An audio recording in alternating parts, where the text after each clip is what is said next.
Welcome to Theology Unleashed, the channel where Eastern theology meets Western skepticism.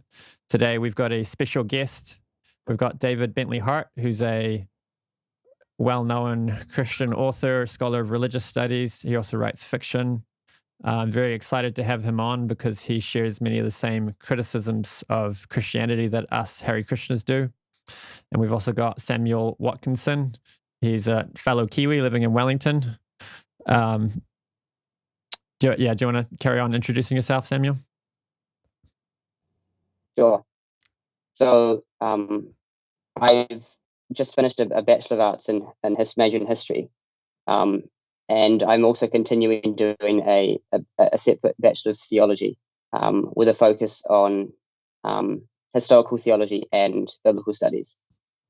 So I'm very over the last few years I've been a huge admirer and fan of David's work. All right, and David, could you please tell us a little bit about yourself and your work? There's quite a lot of it. Whatever stands out. I have a wandering attention span, so I'm afraid it's in many different fields, and I could bore you. I think of myself more as a scholar of religious studies than of theology, though I've written many books of theology. And I think of myself as a writer more than I think of myself as a scholar of religious studies. And as you mentioned, I write things other than books on religion or philosophy. I have, in fact, also all my adult life and before then been a study of Asian languages and religion and literature as well. So I don't feel completely out of my depth discussing this across confessional bounds here. But really, no, I'm much more interested to hear about you. I mean, you don't come across the name Arjuna Gallagher all that often. Arjuna Riley, yes. I mean, that's common. Right. Right. So yeah, I'm a practicing Hare Krishna. I grew up. I guess we went to church a little bit when I was little, and then when I was 11, I decided going to church would be cool. So my mum convinced my mum we started going to church again. Was praying every day for a while, and then when I was 16, philosophically, I couldn't make sense of Christianity any longer, so I became eclectic. And then when I was 21, I met the Hare Krishnas. And what? Excuse me, I don't mean to interrupt. Actually, I do. What brand of Christianity were you? Anglican.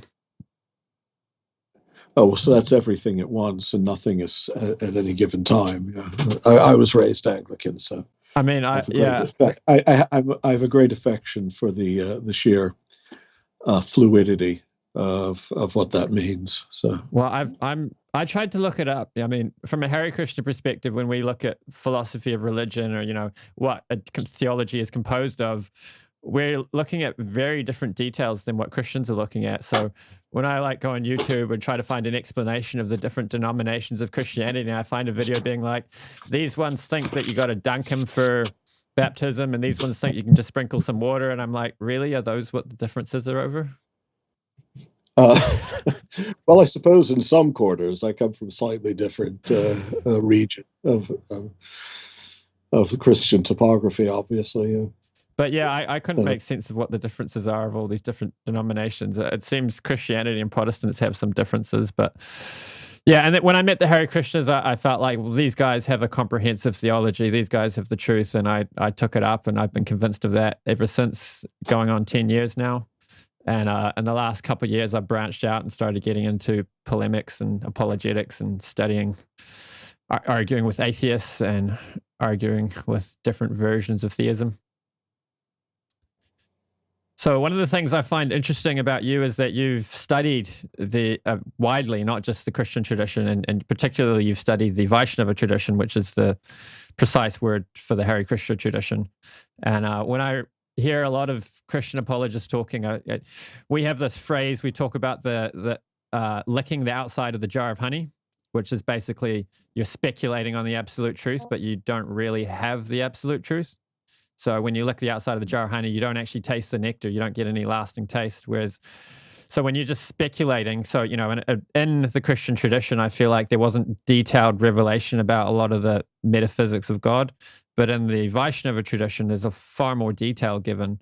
So then when you're informed by this and you speak about these subjects, I feel like you're not just licking the outside of the jar of honey, you're actually sharing some nectar. I mean, that tends to suggest to me that you had a very limited experience of Christian tradition, though. I mean, if you were, say, from the Eastern tradition or from the more classical precincts of Catholic tradition, you wouldn't have had that impression. You'd have, in fact, I've known just as many people driven away by the sheer weight of the panoply of metaphysical and mystical, speculative and experiential language in the tradition. So that suggests to me that you had a very, very Protestant, if you say Anglican, I'm going to guess evangelical wing of the Anglican Church that you were familiar with. Would that be right? I wouldn't really know how to place it. I mean, I'm sorry, I've lost your voice now. Can you hear me? Can you not hear me? That's weird. My sound's still coming through on OBS. Can you hear Samuel? Can you hear me, Samuel? Hang on. Unfortunately, I cannot hear a word you're saying. You're completely muted at this end. Skype, somehow I got muted on Skype without pushing any buttons. Okay. Okay. Now you're back. Yeah, I mean, I wouldn't argue with that. I did not study Christianity in depth, and a lot of my exposure to Christianity is listening to the ones of them that are popular on the web arguing with atheists. And they give some very unsatisfactory solutions. I would avoid them because they and the atheists basically hold the same worldview. They just, many of them just happen to believe that the world is occupied by one more entity, one giant fellow named God who, you know, occasionally makes an appearance on the stage. But that's not real Christianity. I mean, that's sort of early modern to late modern, it's an early modern, late modern religion that came into being after the Reformation. So if I were to talk to you about, say, I don't know, Maximus the Confessor or the Cappadocian Fathers or Origen or Pseudo-Dionysius the Areopagite or any of the great metaphysicians, John Scotus Originum, that's not part of your picture of the Christian world, is it? No. Yeah, I mean, I must admit my ignorance on Christianity. I have not given it due study. Well, then I understand why when you encountered the full sort of metaphysical language and speculative content of Swami Prabhupada's version of Vaishnav religion, it would have impressed you. To me, of course, coming from this other horizon, it's no less impressive, but it's also much more familiar. I mean, I don't find great differences in the speculative understanding of who and what God is when you distinguish among Christian, Jewish, Muslim, Vedantic, Bhaktic, Sikh metaphysics. I mean, they all tend to arrive at or Neoplatonic for that matter, they tend to arrive at much the same set of affirmations. The religious life differs, but when you get to the metaphysical heights, you find a remarkable consonance. Right. Yeah. So that's one of the topics for today is perennialism and inclusivism. So in the Hare Krishna tradition, we have this idea that, because God's all loving, he's constantly trying to bring the conditioned souls back to him. So he's always sending prophets and teachers or appearing himself all through history, all over the world. So if we look at a religion like Christianity or Islam or Judaism or even Buddhism, we'll say it has a divine origin. And it's questionable whether there's a modern version of it which is still carrying on that tradition intact, or whether it's just turned into Chinese whispers. But we'll also say that a different caliber of teaching was given at a different time. Like Buddhism is a very different teaching, but it served a particular purpose of decreasing violence and increasing compassion and getting people started on a path. Yeah, and you get that same sort of language among the more inclusive sort of theologians in the Christian tradition. They'll say that, there was a real revelation given, say, through Sri Chaitanya, for example, or in the specific lineage of Vaishnava spirituality, whether or not the modern practice fully expresses the richness of that revelation, ... This is a judgment that you'll find every faith makes of every other when you're in the more inclusive latitudes of those faiths. But I would remind you that in Bhaktic religion, you have some pretty exclusive expressions of devotion as well. I mean, there's a history of Shaivites and Vaishnavas violently clashing over, something that really should be trivial to them, the name of God as personally loved, So this is a dialectic, I'm afraid, that you'll find in every faith. You'll find the more fundamentalist, the more exclusive, the more unimaginative, the more desperate, and the less compassionate forms of the faith. And then there will be versions, in Christian thought that, for instance, there are plenty of, in the 20th century, especially prominent systematic theologians who, in the age when we do have to understand the diversity of faiths, we're trying to understand how the Logos revealed in Christ is otherwise revealed in these other faiths. But there's always this sort of condescension of every faith to every other, isn't there? That, we've got it right. They're directed towards us. I mean, if they understood the secret content of their religion, they would end up being us. And I find that kind of tiresome. I mean, I find that tiresome from Christians. I find it tiresome. I would find it equally tiresome from Krishna consciousness people or from Neo-Vedantists. I mean, as I said, before we went online, I have a lot of friends who are in that Ramakrishna, Vivekananda, Prabhavananda lineage, and they can be quite dismissive of Krishna consciousness. They see it as a sort of enthusiast and somewhat fundamentalist fixation on Brahman Saguna rather than as it should be, because they create a hierarchy in their mind in which, really the fully adept is only concerned with Brahman Nirguna, And I find, again, as I say, all these judgments ultimately, at the end of the day, become kind of self-serving. So I try to avoid giving them much light, I mean, what would the alternative be?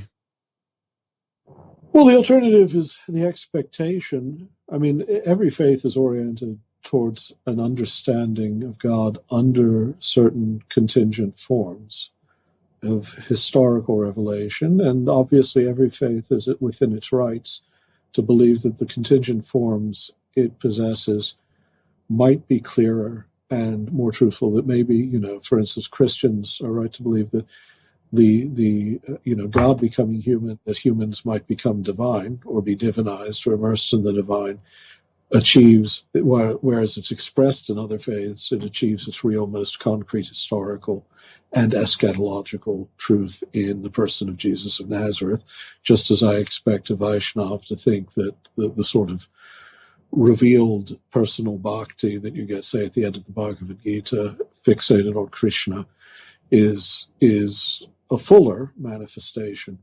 So I'm not saying that you can do away with all particularism, but I find that even these particularisms become inclusive when they become aware that their own judgments on other faiths are mirrored in the judgments those other faiths pass on them, and that should, if nothing else, create a salutary form of hesitation on our part to assume that we can say, well, this is a defective expression and this a fuller. Now, within our tradition, that's different. I mean, I think it's clear that there are all sorts of forms of fundamentalism in every creed that are sort of childish. We've certainly got our fanatics. Yeah, no, I mean, every religion does. And everybody who's, you take one step, I became Eastern Orthodox. Well, the Eastern Orthodoxy that I embraced when I was a young man, it wasn't, it was represented by figures that you may never have heard of them, but people like Alexander Schmemann and John Minder. It was a very urbane, very cosmopolitan form of orthodoxy that was fully comfortable in a world of religious diversity, and it had an understanding of the uniqueness of the Christian revelation that wasn't just a sort of rejection and hatred of everything else. But in this country, in recent years, there have been waves of conversion to Eastern Orthodoxy from people who were formerly evangelical fundamentalists, and they have brought with them a kind of ferocity and narrowness and even cruelty of vision that has corrupted Orthodoxy in this country in a really disastrous way. So the sort of lovely, intellectually refined Orthodoxy I knew in my youth is now complemented in this country by a kind of new Orthodox fundamentalism, which is destructive and in my mind reflects very little in the way of true charity. And I've seen that, have you traveled in India? Yeah. Yeah. Okay. So you know that there's quite a spectrum there. Between the sort of the more cosmopolitan and the more parochial understandings of revelation. But in India, prior to the Mughal invasion, prior to the Muslims invading, they were very open. That there wasn't a single religious war prior to the Muslims coming in. There hasn't been a single religious war in the history of the world. Well, sure, they're all political. No. Yeah, they are. I mean, there's never been a real religious war, with the rare exception in which a religious rationale for war was sincerely advanced by one party, but then was exploited by another for the purpose of gain and profit. But there were definitely let's not pretend we know more about pre-Mughal India than we do. The literature, remember, a great deal of it was consumed either in monsoon rains or Muslim fire, as the old saying was in India. That is, much of the history of that period isn't really known to us. And when we look at reports from outside, like among the earliest Mughals, the Babur, wrote the Baburnama, he doesn't describe entering a country that's necessarily already completely at a place of religious harmony.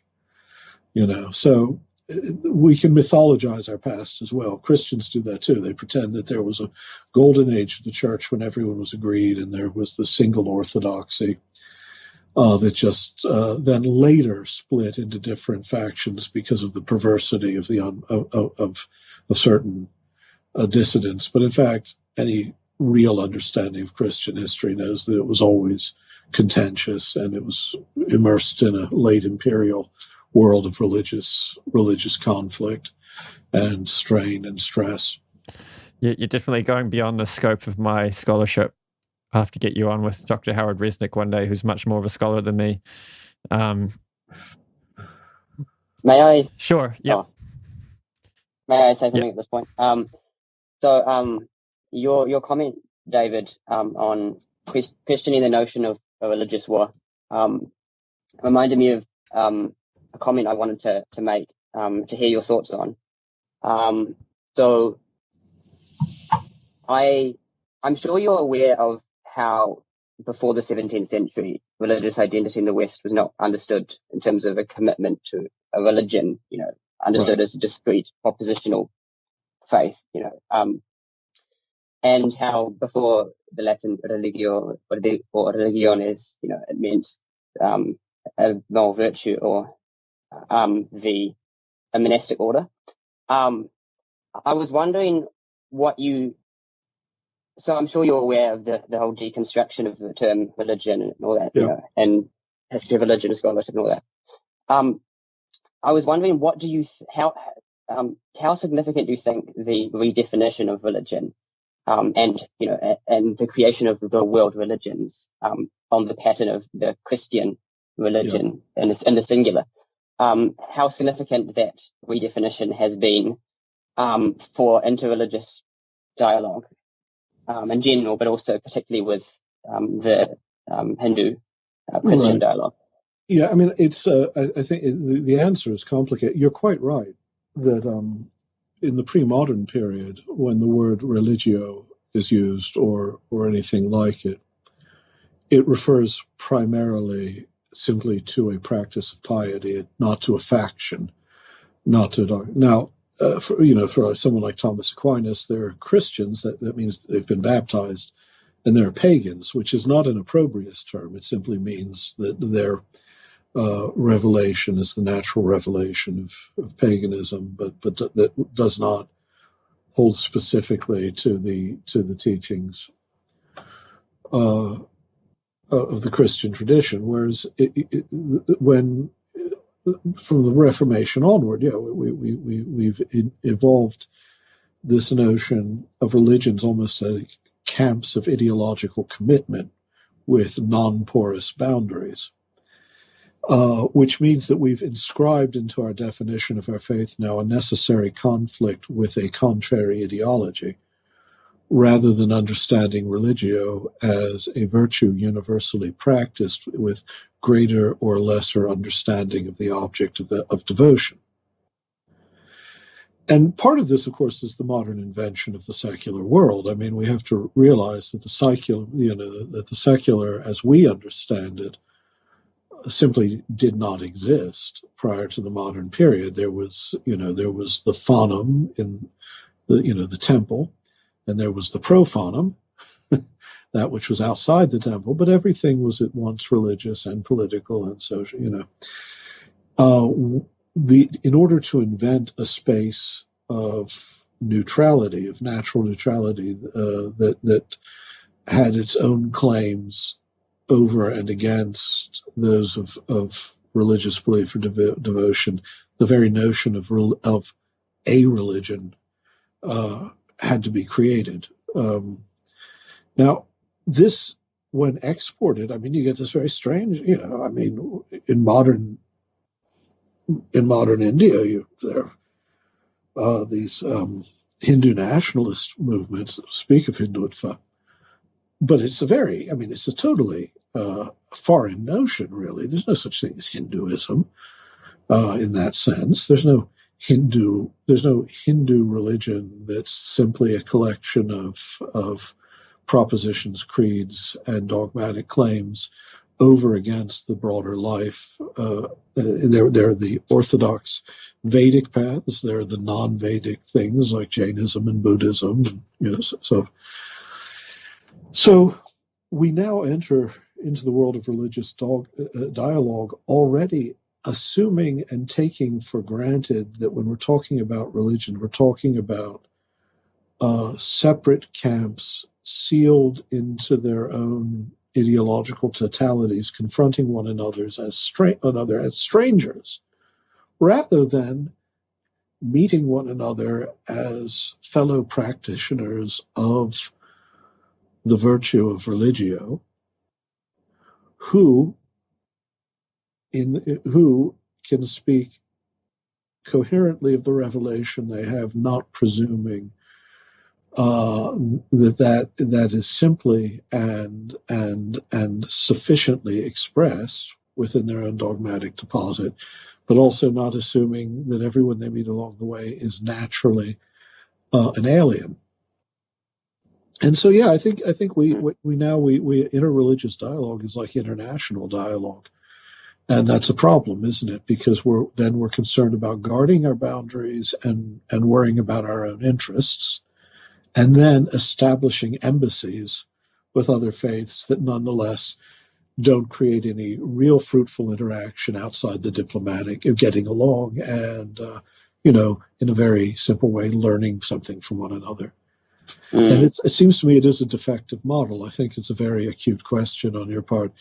But what else we can do, that that is yet to be seen. I think it was interesting when figures like, say, Bede Griffiths or Abhishektananda lived as Christians in ashrams, but not as the case of Abhishektananda. He's living not among other Christians, but in an Indian ashram, nonetheless, still faithfully a Christian, but practicing it in terms of the Vedantic experience, seeking Turiya, analogously speaking, But that obviously isn't a model that can be practiced by everyone. So the question is how we move beyond this understanding of religious dialogue as the dialogue between, effectively, analogously speaking, two nation states, trying to first to secure their territory and only then arrive at alliances. I think a question that's worth asking is, imagine the great saints of the various traditions all met, how would they regard one another? If St. Francis met Srila Prabhupada, what kind of interaction and respect would they have for each other?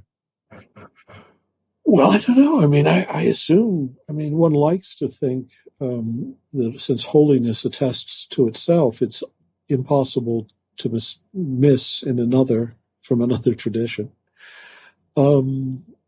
It's a good question. My assumption is that they would see their commonalities much more clearly. Now, but everyone, let's be honest, everyone is historically and culturally situated.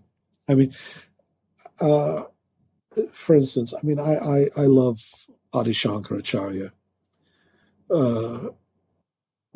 But when you read, the stories we have of them, some of them are wonderfully moving, in a sense that, for instance, he didn't buy in to caste in quite the way it was understood at the time. But then in other cases, we hear of him, agreeing with and supporting the prohibition on persons of lower caste studying the Vedas, in even the very harsh penalties that this could provoke. So you look at, I assume that Adi Shankaracharya was a very holy man, but I also know that he was a man of his time. And the question is always how much even a saint can step out of his historical and cultural context. Nonetheless, in some ideal space where they all could meet one another, separated from, extracted from time and place, one does like to imagine that the radiance of God would seize them all from one another, one light passing from each to each. Yeah, like it takes one to know one kind of thing. Regarding that point you made about Shankaracharya, you spoke earlier about the trouble that's coming from fanatics joining the Orthodox Church and bringing some of their fanaticism with them. Fundamentalists, bringing their narrowness with them, principally. So you run into this very limited understanding of the historical diversity of the faith, even of orthodoxy. They are raised in traditions in which there's one correct way of articulating this, and orthodoxy is 2,000 years old. It has many different schools, many different dimensions and aspects. It just doesn't function that way. It's a living tradition. It's not an ideological canon. But anyway, I interrupted you. Yeah. So if the caste system as a birth-based system is incredibly corrupt, but if it's a virtue-based system, it's a different thing. And when you have people who don't have the virtues necessary to study something properly, understand it, when they study it, they'll misunderstand it, and then they'll go around abusing it, and they'll corrupt the system. Yes, well, that's a good save at the goal. And that is the best way to think of such things. But historically, let's not idealize how these things were really viewed. All religions, all institutions, in every country, every civilization have also been structures of power and coercion. Oh, for sure. Yeah. And that's true. Yeah. So, the real, devotion and bhakti seems to happen at the grassroots level more often than not. Yeah. And then whenever you get a structure with power, it can often Yeah, like Prabhupada, he came and, his guru had this massive structure and the thing kind of became corrupt and he had to start his own new thing fresh. And right.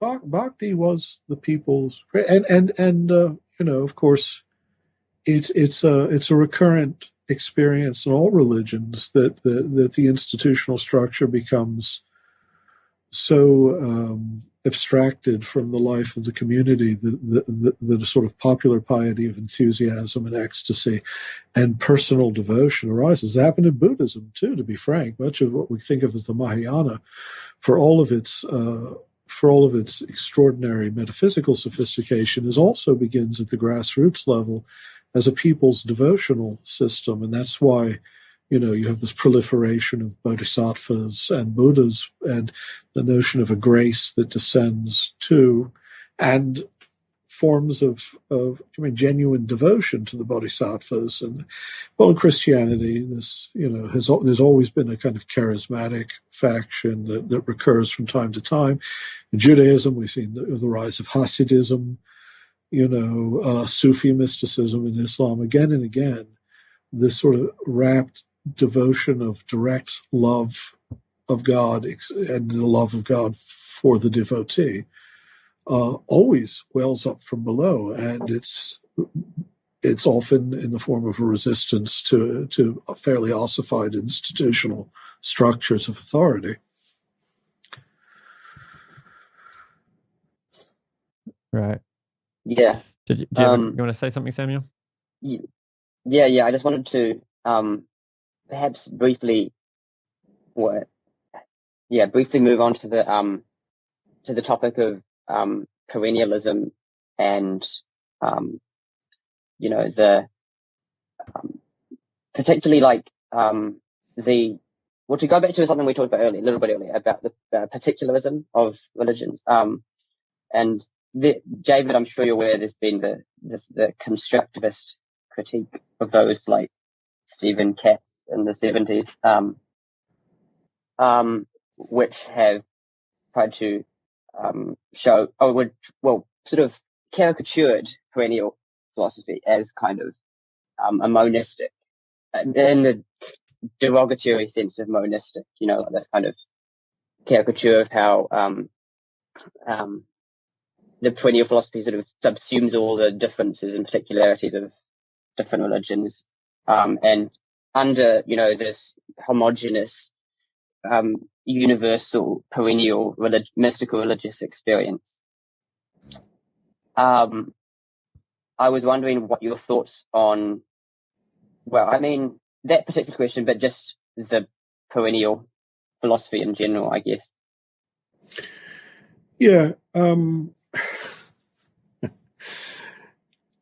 It is often the case. I avoid the word perennialism just because of the specific persons who were associated with that movement in the 20th century, many of whom, even people, obvious, like Evola, tended towards very far right-wing politics, and I'm a good fluffy socialist. But there was a tendency. They would claim that they insisted. For instance, Schuon insisted that you had to follow a path, right? Yeah. And yet, conspicuously, he didn't really. He was a Sufi in name, and yet he was a Sufi whose Sufism was remarkably idiosyncratic. And quite often we spoke. You have to follow an orthodox path because you have to be on a road that has boundaries and where it's heading. It sounds like he means that, but then it always turns out that you have to be devoted to the esoteric form of this faith, and the esoteric form inevitably turns out to sound a lot like the homogeneous perennialism of which you speak. That said, I'm writing a short book right now on the very notion of tradition, and in part it's a rejection of Newman's argument in the development of doctrine. That's not hostile to it, but I think it's a self-contradictory thesis the way it's presented there. And my argument is, of course, that there is the unity. If you think of traditions as unities in time, You have to think of them in an almost Aristotelian frame, understand that there are certain inherent rationales, including a kind of final causality. Because if you don't believe that, then you believe tradition is just historical accident, Right. Cosmetically disguised as continuous truth, right? Mm-hmm. Well, if that's so, then much of the content of a tradition, if it's a living tradition, is something that's always yet to be revealed. And that final horizon of the faith may turn out to be a final horizon that takes in other faiths as well, in different ways, in different modalities, different affirmations.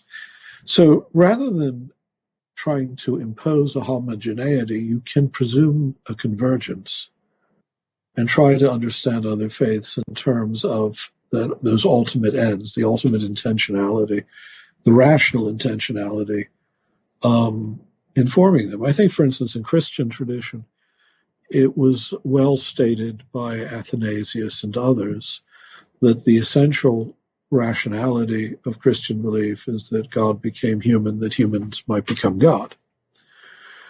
And within that framework, if that is an understanding of incarnation, of creation, of sacramental life, everything else, this has led, to the degree that that was understood explicitly, or implicitly, led to certain doctrinal developments. I mean, the reason in part for what happened at Nicaea and at Chalcedon in the development of Trinitarian and Christological theology was this sort of tacit awareness that that was the logic to which all things had to adhere. But when you follow that logic, you discover that there are certain modal realities, such as can something become something that it isn't already, at least in potential? No, and you start asking questions about the degree to which the human is always already present in the divine, and the divine always already present in the human. What is the language of Imago Dei, or the Neshama Yahweh, or the Funklein Gottes of Eckhart? And you'll find yourself moving perhaps towards more and more radical assertions, but then suddenly what opens up is within that same horizon, you can suddenly make sense of, say, Vedantic formulae that you didn't understand before. So, I am Atma Brahma, Atman and Brahman are one. Well, what does that mean? Is it just asserting a kind of ostensive identity, or how do we understand this relation? And you can see that there too, even the ambiguities in Indian tradition in the different ways in which this is treated open up areas of dialogue that don't presume either that we're opposed camps, or that one of us can simply subsume the other, or that both of us should be subsumed into some homogeneous tertium quid, but a recognition that there's an orientation towards a horizon that already testifies to a certain commonality of desire, of religious desire, apprehension, intuition, revelation. Again, what the practical result of that is, I'm not entirely sure as yet, but I know it can't look like the sort of fanatical assertion and reassertion of a few dogmatic principles understood in a single way over against a tradition that's regarded as simply inimical to it, to those propositions in nature. Have you read any of the writings of Bhaktivinoda Thakur? Not that I recall. I think you'd like him. He was a Christian for a while before he took to Gaudiya Vaishnavism, and he wrote about Christianity, and he sort of integrated the ideas a little bit. But one of the things he prophesied was a time when all the world religions will come together and have a sense of brotherhood. And which I think would be lovely to see. That's one of my goals with this channel, is to break down this sort of bigotry between religions. Like Dr. Howard Resnick talks about how we should be. But don't hold your breath. That's all. No. And I'm doing my little part anyway. I'm trying. Dr. Howard Resnick talks about how we should be more scientific about religion. So, if there's some medical procedure which can benefit you, you really don't care if it was invented in Israel or China or in America. If it can help you, you want it. So in a similar way with religion, with theological teachings, why should we care what country they come from? Well, if we did, we'd be in something of a fix, because all religion comes from somewhere east of us. Oh, yeah. Well, not of you, come to think of it, yeah. But once you've chosen, because Christianity is quite popular, and there can be quite a narrow view that a lot of Christians hold that, if it's not in this book and if none of the people I accept as prophets teach it, then it's total heresy and you're all going to hell because you don't accept the prophets I accept.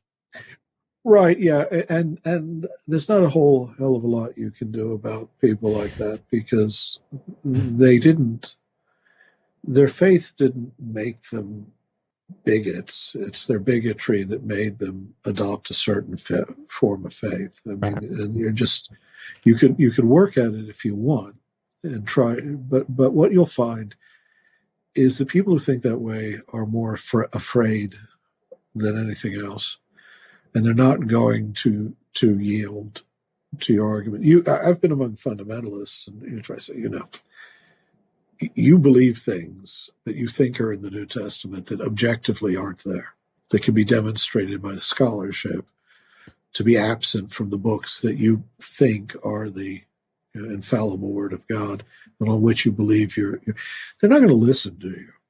It doesn't matter how much evidence you bring, because the whole point of faith for them is that they've caught a piece of flotsam in the ocean of this world that makes it feel to them like they're not drowning in ignorance or pain. And they're not letting go, even if someone tells them, no, over there's a rescue boat. Just turn around. Look, it's not going to happen. And so you have to be charitable about it. But, there's a point where argument there is fruitless.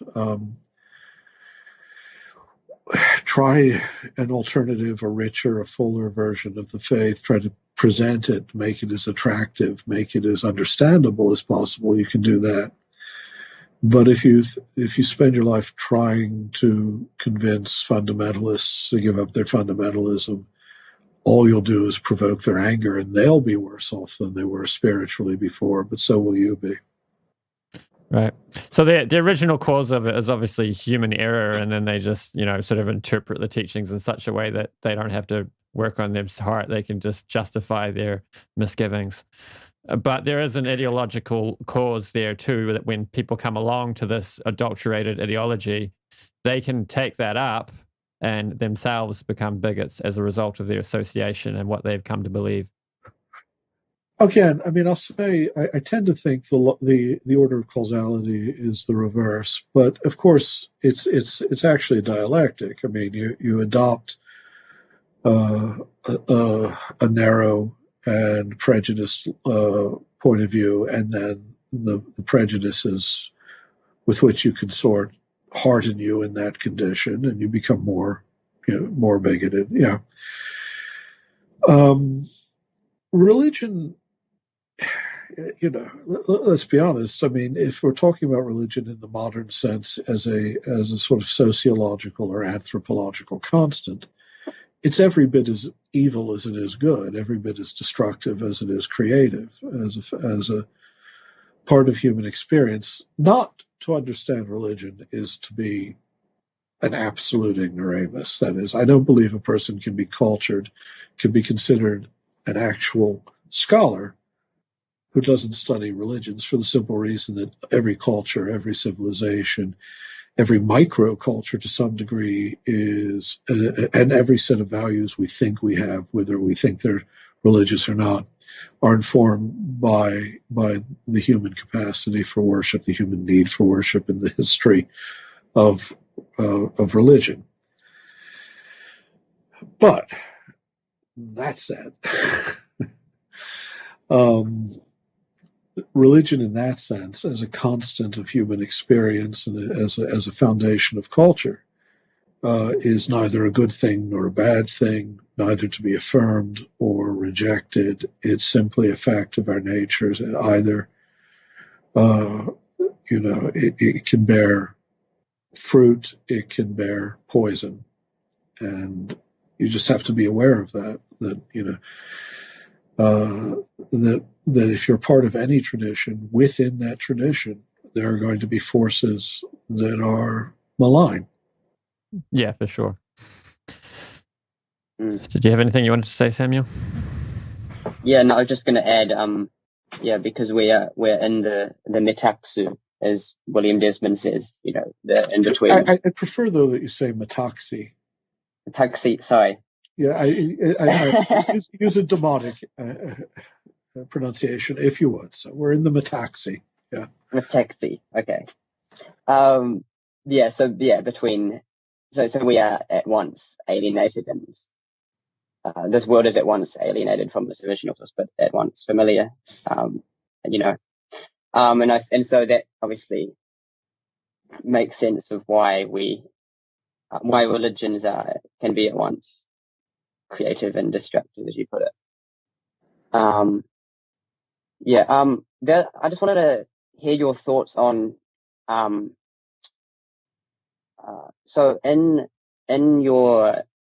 is a slight change of topic, but not quite. In the Gnosticism essay in the theological territories, you talk about Arianism and that sort of thing, and here the construct. Oh, the essay on tradition. Yeah, I can't remember the name of it, but I don't remember the name either. There was an essay on Gnosticism as well in the other text I sent you. I don't know if you saw it, because that's as yet unpublished book, but yeah. Right, but I noticed some overlaps anyway between one of the essays and theological territories. Yeah, they were right. And the second to last essay on questions for Cyril O'Regan. Yeah. I'm just trying to find my thing I noted down. So there was a part where you talk about the how there's how innovations. This is going back to something we've talked about already. How innovations were obliged to claim the authority of the past for themselves and then to rewrite history. Yeah. And then you talk about how the resolution of the tension. This is what I was trying to say. There's a tension of an impasse can only be had with a certain degree of historical forgetfulness. Yeah. I've been reading lately Jean-Louis Chrétien's works, his L'appel et la réponse, as well as the unforgettable and the unhoped for, which you probably will be familiar with.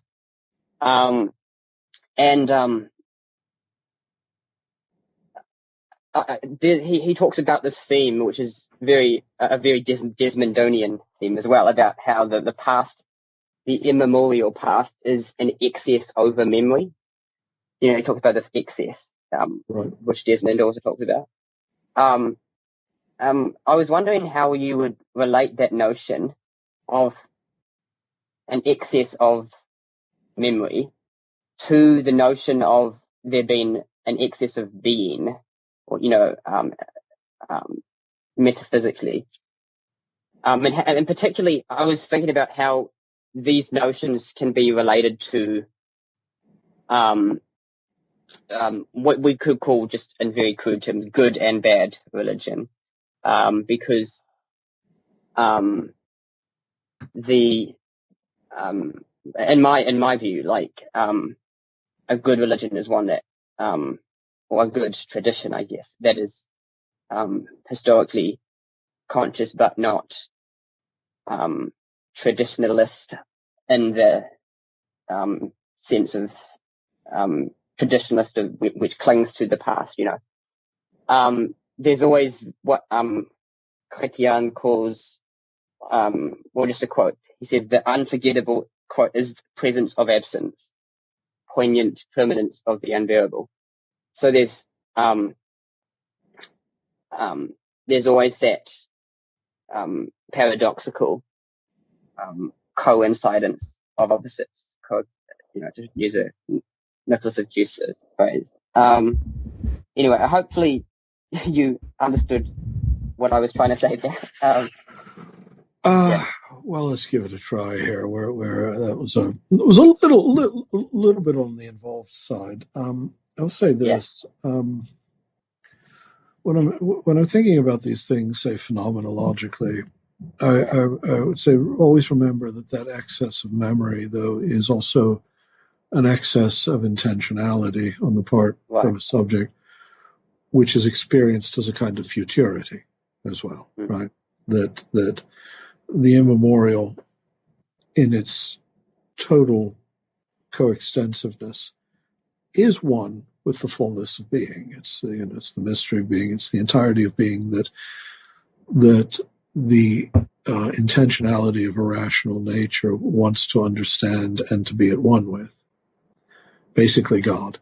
I mean, there's a reason why, for Augustine, memoria, and memoria in the full sense, not simply in the sense of recollection, but as the full contents of the mind, verges upon the divine nature. That's where, in a sense, one approaches the mystery of God, because God is the ground of memoria. He's the fullness of being and truth that informs and is the foundation of the little degree of truth and the little degree of existence that we're able to possess consciously and actively in this world. And that horizon of intentionality, of the inexhaustibility of the mystery of being, towards which every mind is turned, I think, is something that is just phenomenologically verifiable. That it's not, we're not making a metaphysical claim there. We're not making a religious claim. We're saying something about human experience. That every desire for the true or the good or the beautiful, everything that we want under the form of a finite degree of knowledge, a finite possession of the will, a finite, is always already prompted into being by a more original, more inexhaustible preoccupation of mind and will with this horizon of the infinite, this sort of transcendental horizon. You act as a moral being because before you desire to give this donation to that charity, you have a more original desire to be in immediate communion with the transcendental goodness that your nature yearns for in its deepest depths, right? And this surprises anyone who takes the effort to think about it, that the ground of all cognition, desire, agency is an inexhaustible preoccupation of the soul with God. The desire for God is the first, not intuition, but the first prompting of the will and mind towards any object of experience, right?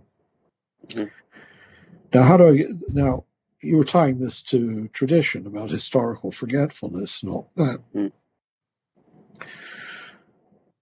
The way I understand that in relation to the desire for truth that makes us as members of a tradition move towards what we tend to think of as better and better formulations of that truth. But because we're members of a tradition, I should say, it is inevitable that we are going to want to understand that in terms of the necessary, and in a sense, inexorable unfolding of some kernel of truth in the tradition, so that every later formulation is just the natural unfolding of something already tacitly present, right? This is my problem with Newman, is he's trying to prove, say, that the Nicene Council was the natural development of the prior Orthodox Christian tradition as already defined. But that when you actually go into the history of the council, the ambiguities are ungovernable, they're unconquerable. And rather than a smooth unfolding, what you find is an accommodation that was made, which then had to be imposed on the past in such a way that the original impasse that led to the formulation of the doctrine had to be forgotten. In fact, in a sense, dissembled. And what at other times, like Arius was not a heretic in his own time. No. I mean, Arius was actually within a very old Alexandrian tradition of speculation, which was regarded as the very purest orthodoxy for a good century and a half. He had to be, that story had to be reconstructed. But it's not necessary to do that if you think instead that actually this desire for the truth is, as I said before, oriented towards that final causality. Because what was secretly operating in these doctrinal advances was not the desire simply to bring the dispute to an end, but to end it in such a way that the open horizon of belief that had guided the tradition along wasn't lost. That essential recognition, God became human, that humans might become God, and this deep logic, this deep pervasive refusal to give up on that intentionality towards that horizon is what led to these formulations, not the inexorable unfolding of earlier formulations into this later, fuller, more comprehensive. In fact, the Nicene formulation is vaguer than what came before. It has a greater plasticity. What makes it valid and what makes it credible is that it preserves the intention towards that as an yet undisclosed, immemorial, if you wish, fullness of being, which in one sense we remember, and in another don't remember it as the thing that is always there, as the most original impulse of our soul, the horizon towards which we're oriented, but which we can't remember also because we haven't yet seen it revealed. We know it under the form of an inexhaustible desire with a rational trajectory, but we don't know it as yet as a fully or as a comprehensible object of mind and will in this world. And I don't know if this answers the sort of things you were getting at, because I think we're both wandering here. Maybe our paths will converge or cross at some point. Yeah. But I think that immemoriality, which is always there, and which I do think is convertible with the fullness of being, is as a matter of spiritual experience, or as personal experience, experienced as a kind of future, the intentional terminus of what it is to think and to will. Right. Yeah. Would one of your points there relate to an argument that I'm not sure where it originates? I've heard C.S. Lewis used it, that we desire water and water exists. We desire food and food exists. For every desire we have, we find that there's an object which satisfies it. And like Native American cultures talked about there being a God-shaped hole in the heart, and we go around trying to fill it with all sorts of things. And ultimately, if we're looking in the wrong places, we'll destroy the world. Maybe figuratively speaking, as we can see going on with, the destruction of the climate and so on, with the endless greed. So could our desire for this satisfaction be proof that God exists? Because clearly nothing else but God satisfies that desire. Right. Well, for those who wouldn't accept it as a proof, they could see it as a psychosis with very dangerous consequences. Because the hunger for an infinite object that isn't there could, through its energies, destroy more than it creates. But I think there's a certain Aristotelian truth that a desire is prompted by a rational relation to a certain end. That desire is not indeterminate, even if it's not finite. And that the desire that rational nature has for God is also the same desire for this coincidence of knowledge and reality and being, that allows us to understand or desire or act in any way at all. And the very fact that consciousness can receive the world, and the world is hospitable to consciousness, suggests that ultimate coincidence of being and knowledge is real, that we participate in it, that if it were not real, everything would be impossible. Science, art, just basic practical life, simply, that there seems to be a vanishing point where the object of knowledge, that is being, and the knowing of that object are one and the same, where being, consciousness, and the satisfaction of the knowledge, bliss, Sat Chit Ananda, really are one. That's how Augustine talks about the Trinity, for instance, and in a different way Gregory of Nyssa does. But I also think it's an absolutely valid supposition of reason that desire is more than just a desire for, say, chocolate. Sure, there might be some finite object that fulfills or does not fulfill. What maybe chocolate could be wiped out by a blight, and that object will now exist only as something in the past.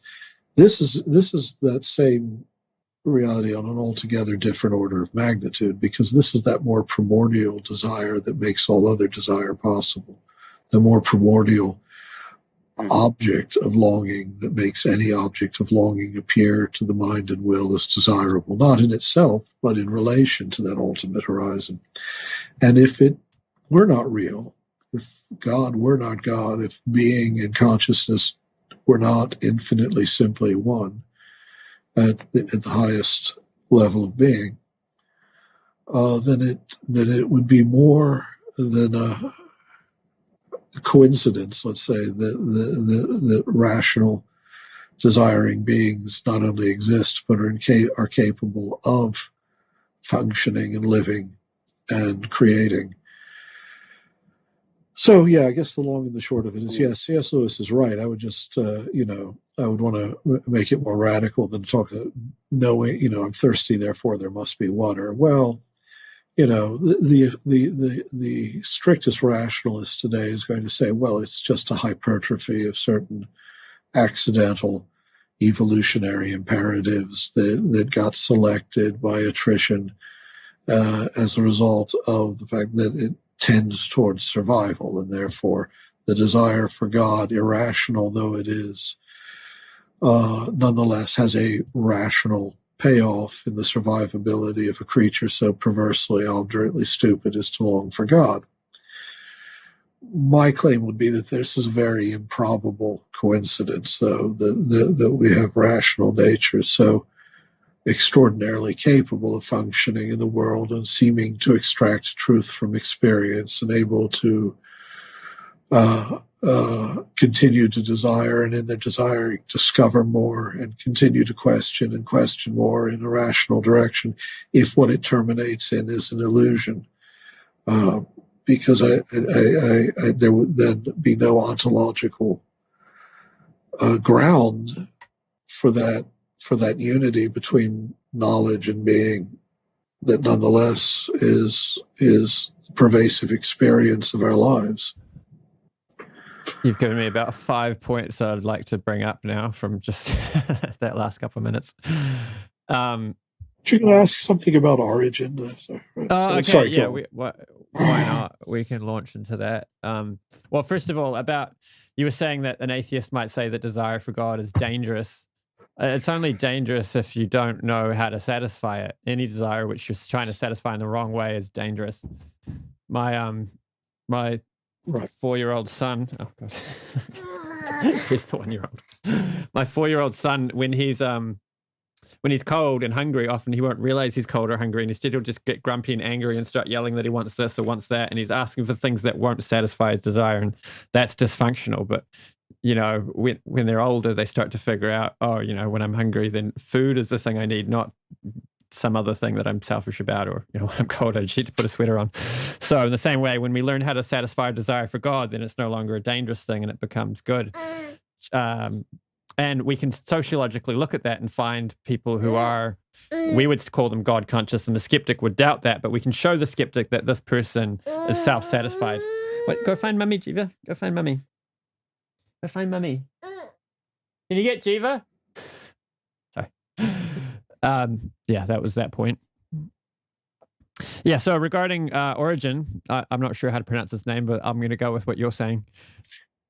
Well, you can say Origen if you want. It would be Origenes Adamantius. Yeah. Right, like I heard it's cogito, not cogito, so I guess the G's are... Well, that's Latin, right. Whereas Origenes, that's Greek, but yeah. All right. Yeah. So in either case, yes, G is a G. David Amritaswamy, who's a member of the Hare Krishna movement, he wrote a book called Searching for Vedic India. He did quite a bit of scholarship in there, although you might just call it pop scholarship.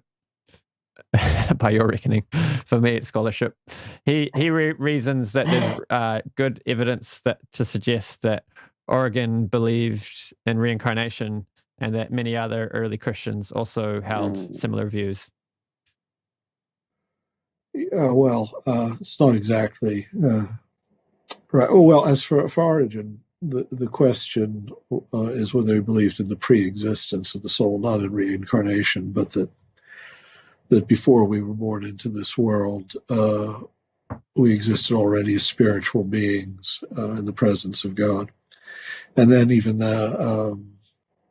in that sort of standard and questionable, now it seems, understanding of Origen, it's not that we passed from one body to another, but that the body that we possessed went from a subtler to a coarser kind, and went from spirit to psyche. The Apostle Paul makes a distinction between psychical and pneumatic bodies, which most modern Christians have no idea what he's talking about. It's very much part of the metaphysics of late antiquity. But between a body that's composite and mortal and animated by a kind of animal form of life, that animal not again just meaning psychical, meaning soul, rather than and a body which is subtler, simpler, spiritual.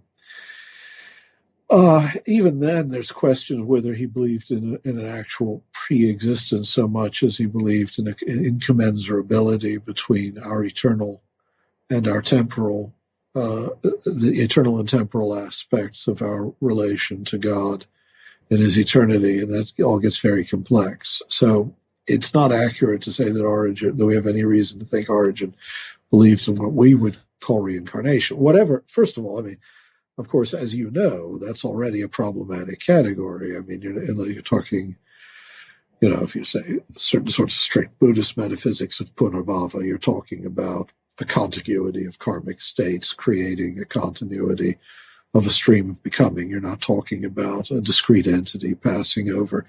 But even in Hindu thought, when you're talking about the jiva passing from one life to another, what is the actual subject there of reincarnation? It's not the finite psychological empirical ego that I am. I, David Hart, will die, and I will not be reborn as David Hart. That person won't be reborn. So the degree to which the agent of transmigration is Atman within a very, sort of tenuously continuous spiritual history, ... Okay, putting all that aside. In late antiquity, these beliefs in reincarnation were fairly common. It's part of Platonist tradition, obviously derived from the Pythagorean basis of Platonism, as far as we know. And there were schools of thought that would have considered themselves Christian, but that were later rejected as Gnostic or heterodox, or just in some way, outside the mainstream. Some of which were quite outlandish, and within those systems, there were those who considered themselves Christians who also believed that their spirits were trapped in this world in a cycle of birth, death, and rebirth, that from which only Christ could free them by descending into this world and breaking the power of the archons of fate, Harmony, and revealing the truth of that. Well, I don't know that Atman and Brahman are one. I don't know. But so if what he means is that there were early Christian sects, and there were later as well medieval sects like the Cathars that revived this sort of thinking. But reincarnation was never a prevalent part of the great church tradition. And you know, I was about to say some those were more Hebraic, Hellenistic, Orthodox. Then again, of course, in Jewish thought, there later would develop ideas of the Gilgul and reincarnation that entered into Lurianic Kabbalism, and so even into Orthodox Judaism. So I have to be careful how I categorize these things. The long and the short is it's not accurate to say that Origen believed in reincarnation. It may be accurate to say that he believed in some kind of pre-existence, but that is questionable.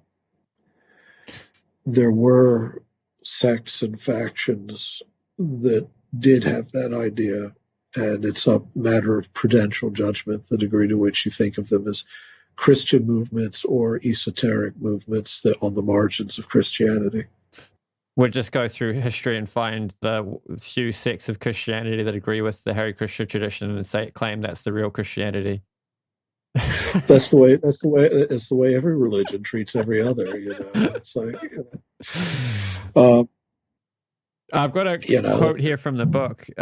According to the Catholic Encyclopedia, what Origen taught closely resembled what the Platonists, Jewish mystics, and Vedic sages accepted. Here is a passage that remains. Quote, by some inclination toward evil, certain spirit souls come into bodies, first of men, then due to their association with the irrational passions, after the allotted time span of human life, they're changed into beasts from which they sink to the level of plants. From this condition, they rise again through the same stages and are restored to their heavenly place. Right. Yeah. No one takes that as a trustworthy report of what Origen believed, except for a Hare Krishna scholar who's digging for something to confirm. Right. The first edition of the Catholic Encyclopedia, when Origen had been condemned as a heretic, but almost no scholarship had actually been done into what he actually taught and believed. So, we don't know with absolute certainty, because so much of Origen's work was destroyed, and so much of what we have only in Latin translations by translators who may or may not have been anxious to avoid scandal in trying to promote Origen. But I think for the most part, we have reason to believe, more and more scholars think those translations are actually fairly trustworthy. And that what he viewed as what he viewed as the various conditions of fallen souls would probably be that he thought, if the older picture is true and he believes in pre-existence, is that there were, some became angels, some became humans, some became demons, according to the degree of depravity into which they had fallen and the degree of help they would need to be saved. But the notion of transmigration through animal and plant form and back again, I sincerely doubt that Origen was aware of these ideas because he was a learned man in Alexandria, the most educated city in the world at the time. And he would discuss them. He discussed everything in his writings. And sometimes things were attributed to him because he discussed them, not because he proposed them. Mm. But in the chances that actually is an accurate representation of his own teaching is probably less than 0%. Right, fair enough. It's certainly going on beyond the level of my scholarship to disagree with you here, so I'll leave it at that. There's a couple questions coming in that I think are interesting. This guy's asking, theology... hang on, I need to bring this up. Could you please... what are your views on vegetarianism as religious and moral principles? Well, I'm just a sentimental animal lover, so I recommend it in general. But I think it's not an accident that even in those religions that don't make vegetarianism, and that would include Buddhism, by the way, that don't make vegetarian an absolute requirement, that when you get to the monastic practices, for instance, the monks on Mount Athos in Eastern Orthodox, they live on a vegetarian diet, except perhaps on Easter Day. And I think that that's a sign that everyone understands that there's a tragic fallenness in living on the death of other beings. Of course, we do that when we eat plants as well, but even so, I mean, we can't live with such consistency that there are a few Jain saints who may starve themselves to death, not wanting to kill lettuce. But I think, I mean, I have no hostility towards it. I have a great inclination towards it. I think that it is probably good for you spiritually not to eat meat and to recognize the tragedy that in this condition, in this under the conditions of Maya, under the conditions of fallenness, that life thrives on the death of other beings, and that should apprise us that we're in a unnatural condition in some sense. Right. Well, yeah, it's certainly the nature of this material world. I think there's a Sanskrit verse somewhere that's jivasya something jivanam, which means, one jiva lives by eating another jiva.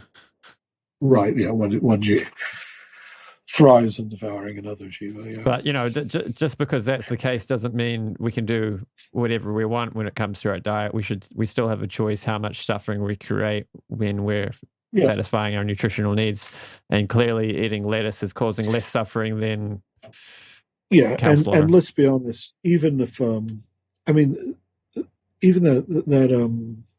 limiting the suffering of animals, for instance, lies at the root of much kosher law.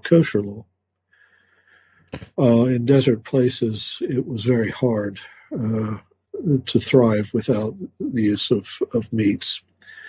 But kosher butchering, for instance, would absolutely forbid the kind of practices that are now common throughout the world in treating other animals simply as an inert resource that can be treated in any way whatsoever. I mean, for instance, a kosher butcher praying to God and aware that it's a tragedy to take a life, nonetheless is trained to kill with inflicting as little pain as possible. It's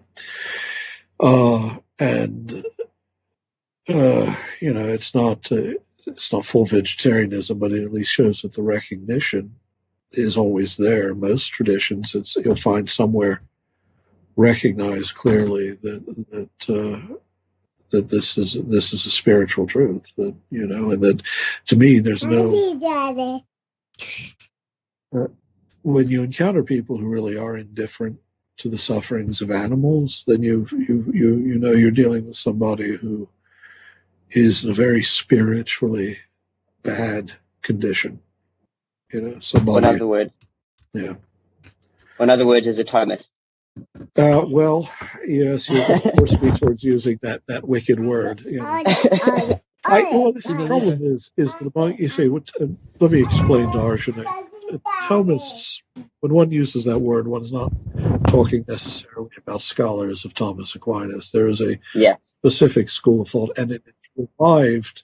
It's actually from the 16th century. It's a specific reading of Thomas that I think is anachronistic anyway, but in its revived form, especially in America, where we seem to breed the nastiest right-wing Catholics, possible, there are Thomists who sort of rejoice in their own callousness towards animals, and because they don't think they have any spiritual nature. Now, the joke about this is, it turns out it's Thomists who don't have a spiritual nature, but don't tell them; it would spoil their day. Right.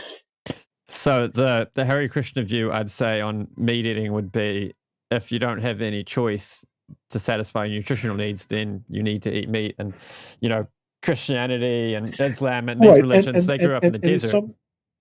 You had to eat meat. In some cases, right. I was about to say, in some cases that is dependent simply on topography, on geography. And so those religions that came out of the desert places, places that are not fruitful naturally. Meat eating is simply part of the economy of survival. But I don't think the same could be justified today, where pretty much you could follow any diet you wanted and be fully nutritionally nourished. And certainly, it's complicated more also, so that even if you're convinced that eating meat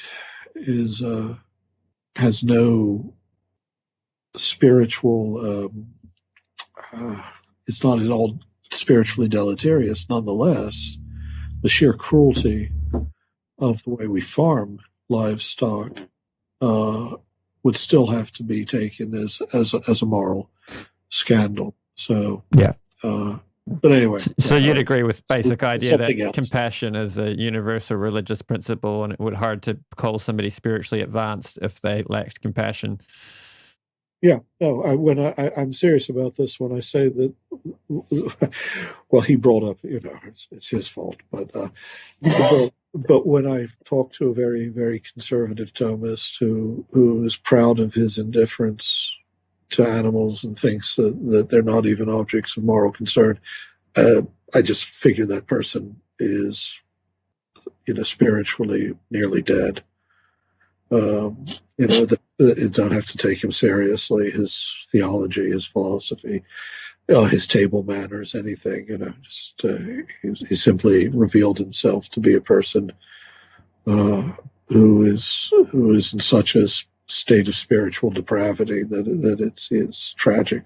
Taking that point a little further, I think, when we're talking about interfaith dialogue and contrasting world religions, any ones of them that are going around causing violence in the name of God, we can just take them off the table straight away and compare the ones that are actually, showing signs of moral character. Unfortunately, you're going to find those factions in every tradition.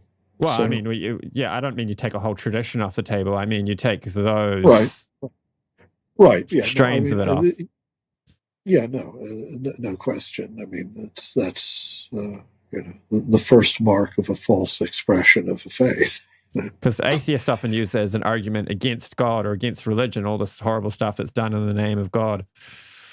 Oh, how about all the horrible things that were done in the name of getting rid of God? I mean, I find that tediously. It's an empty argument. I mean, the 20th century was a century in which militant atheisms murdered hundreds of millions of people in order to create a world in which we would need the fantasy of God. The notion that religion is intolerant and secularism is not is absolutely absurd in the wake of the 20th century. I mean, the lie has been given to it absolutely. It's amazing to me that that's still actually a point of polemic. I was quite impressed because I've been dealing with internet atheists, and then eventually I started looking into Graham Oppy and others, and I was really pleased to see that there's a more refined version of atheism.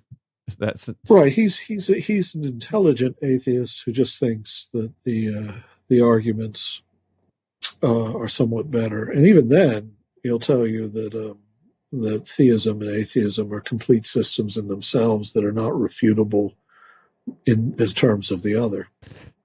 So there was a question on that. Someone wants to know what you think about sophisticated versions of atheism and naturalism, not new atheists. They gave some examples.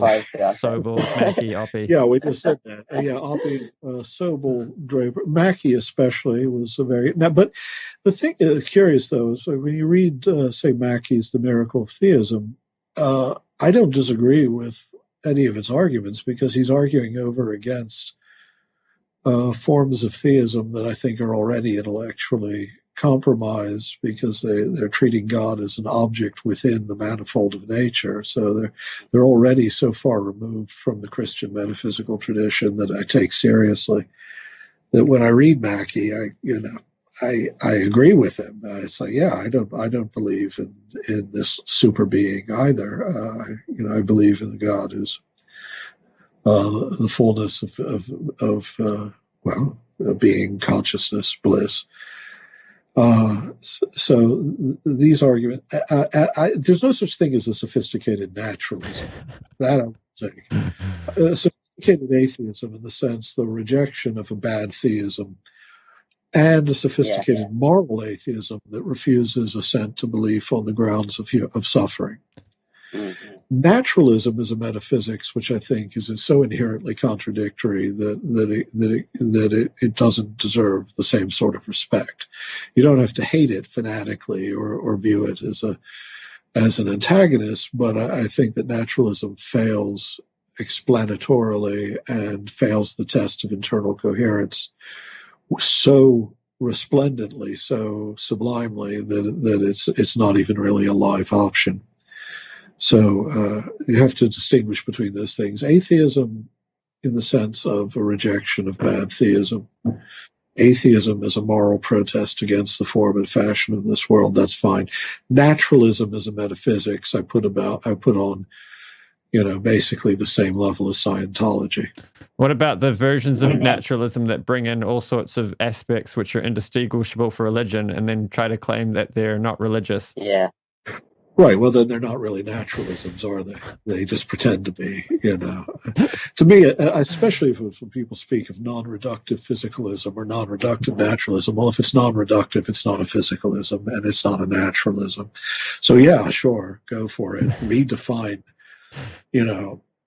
quite often I was having an argument. I won't say who he was because it's not fair to cite a philosopher and then do your own précis of his position, because that you could be not doing justice. But basically, you say, well, I don't believe in God. I believe, though, that there's some, ultimate ground where the difference between existence and consciousness no longer holds true, and that this has a rational structure and that necessitates, the universe as a whole perhaps is this thing, which, and slowly it began to emerge that what he was talking about is what, might be called the mind of God or whatever it is. So, well, you can change the language you're using, but that's not going to alter the fact that you're not a naturalist. You just think you are.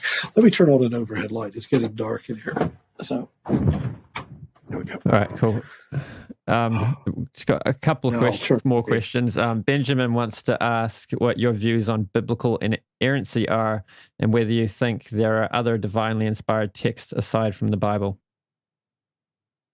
Well, there's a question for someone who's either dealt with or come from fundamental. I don't believe in anything like biblical inerrancy or verbal inspiration. And yes, I believe there are thousands upon thousands of divinely inspired texts. And the Bhagavatam's the most divinely inspired, right? Sorry. No, well, no. I mean, I'm sorry. Did you say the Bhagavatam? Yeah, Srimad, the Bhagavat Purana. Yeah. No. I mean, as much as I love the Sri Bhagavata Purana, and it's not really Shruti now, is it? I mean, Bhagavatam is in its own category. It's a very special. It's one of those things about, you see, there's a good instance in the difference with Vaishnavas, certain kinds, especially Krishna consciousness, from those who consider themselves more orthodox in the Vedantic way. Would say, well, the only real Shruti, of course, in the Vedas, the Upanishad, the Brahmanas, the Aranyakas, the Upanishads, those can all be called Shruti. Whereas the epic material, including the Gita and the Puranas, is, a lower level of these. And then, I go and talk to my ISKCON friends of old, and this, oh no, the Bhagavad Gita are the direct words of the Lord, and the Srimad Bhagavatam is the height of scriptural revelation. So we've got our own in-house polemics. Jiva Goswami wrote voluminous literature, engaging in polemics with all these other ideas, and of course he won, right? If you say so. The thing about inspiration, though, is that that's something else that came to be a somewhat ambiguous concept in the modern period. Before the modern, we were speaking earlier about religion. Well, inspiration's another. The ancient Christian, but also ancient pagan and Hellenistic Jewish and other ways of reading the scripture, under different forms of exegesis, the highest, the literal reading, which wasn't literal in our sense. By literal, we mean documentary. So to read the Bible literally is to believe that these events literally occurred. That's not what the word literal meant. It meant just attention to the letters on the page so that you get the story right before you interpret it. But the highest level of reading is allegorical or anagogical or moral. These are all as hard. But then that means that the inspiration is not just in the writing of the text, but in the reading. So it's a different text every time, but the Spirit of God instructs the spirit, the community, or the soul of the person reading directly, so that it's inspired both as an object, both as something written and as something read. So inspiration is not limited to, it's not something handed down in the form of just a book of oracles. The question that you just asked me, Kate, when people talk about scriptural inerrancy, you have these fundamentalists who think of inspiration in terms of this sort of verbal dictation of absolute oracles, and therefore the Bible is internally completely non-contradictory, except that it's not. At the literal level, it contradicts itself hundreds upon hundreds upon hundreds of times. And so the very concept of inspiration that's presumed there is so crude and so modern that it's just the inverse of the sort of atheist, the Richard Dawkins, who says, well, Genesis, that's not how the universe came into being. Is that same sort of crude notion that the meaning of the text is simply a documentary account of certain events described at an entirely univocal level of discourse. So the very concept of inspiration, let alone inspiration being limited to one sacred text, or in fact, one kind of text or one kind of cultural experience, I think there's all sorts of inspired art that's every bit as capable of giving us glimpses of the divine. Do you want to ask your question now, Samuel? Oh no. Just to add one thing to David just said. There's this really good book I recommend people read, which I just read by Liam Gerald Fraser. Which shows the secret sympathy between the new atheists, or even just atheism in general, and the fundamentalist late 19th, early 20th century fundamentalism. The secret sympathy between the two, and he notes that there's two characteristics that they both share, which is, the first is, as you said, David, a univocal literal reading of the sacred text.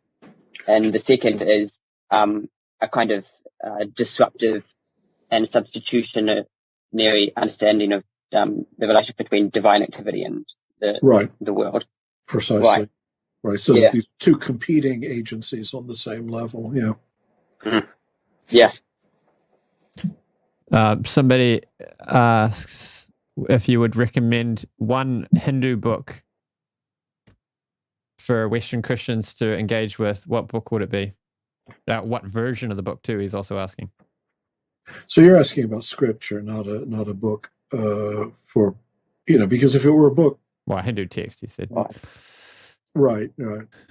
Because if it were a book about Hinduism, then there are all those things like Prabhavananda's introduction or Radhakrishnan's Indian philosophy, or things where they can help someone be introduced, but someone to read. I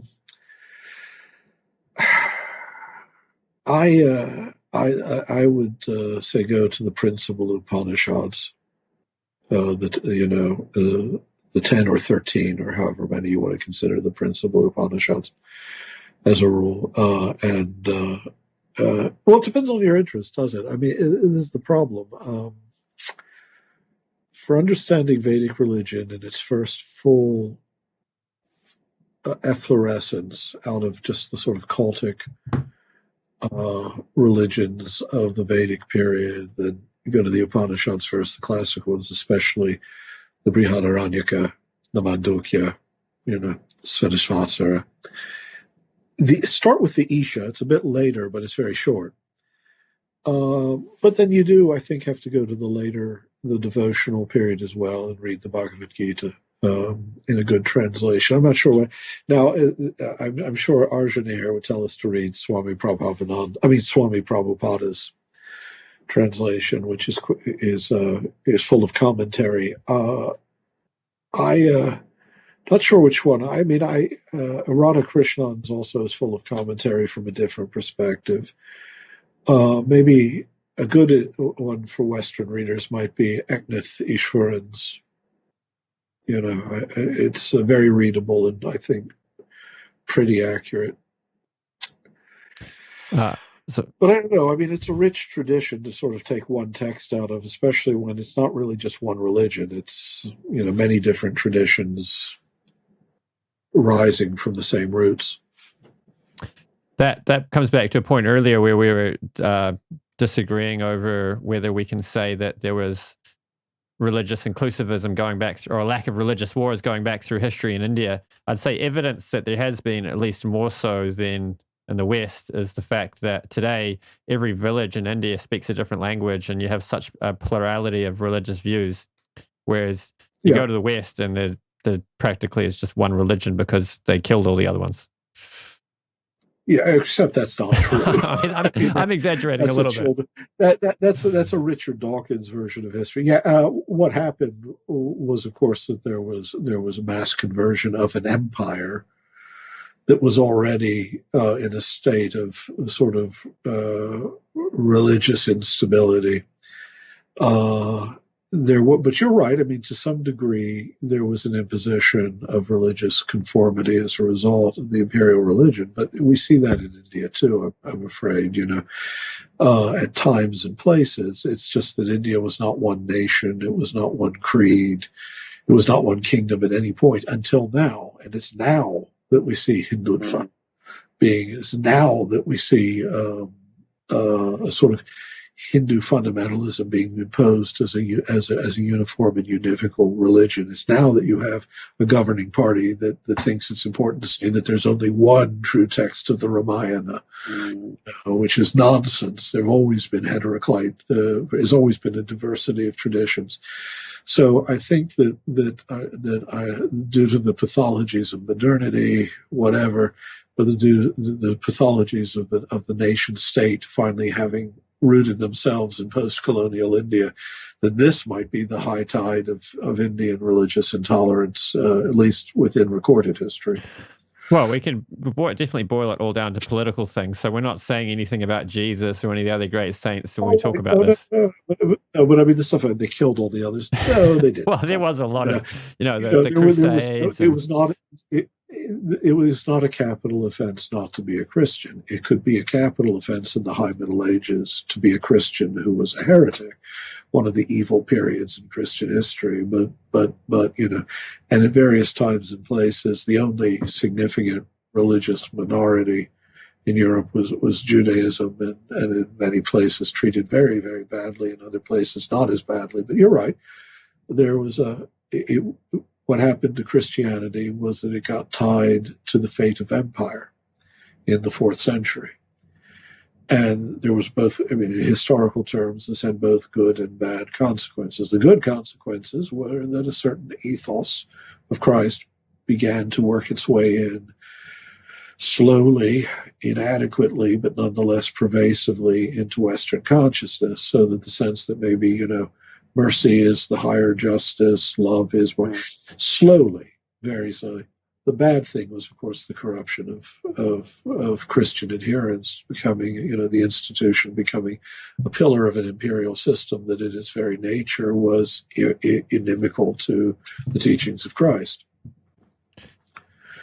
And Hinduism was spared this fate because it didn't have the unity, it didn't have the imperial unity. Even under the Guptas, there was not a continent-spanning empire that tied, with which a religious ideology was part of the state apparatus of power. I'm afraid that something like that, under the form of the nation state and nationalist ideology, is now corrupting Indian religion and Indian culture, and it's a very sad thing to see.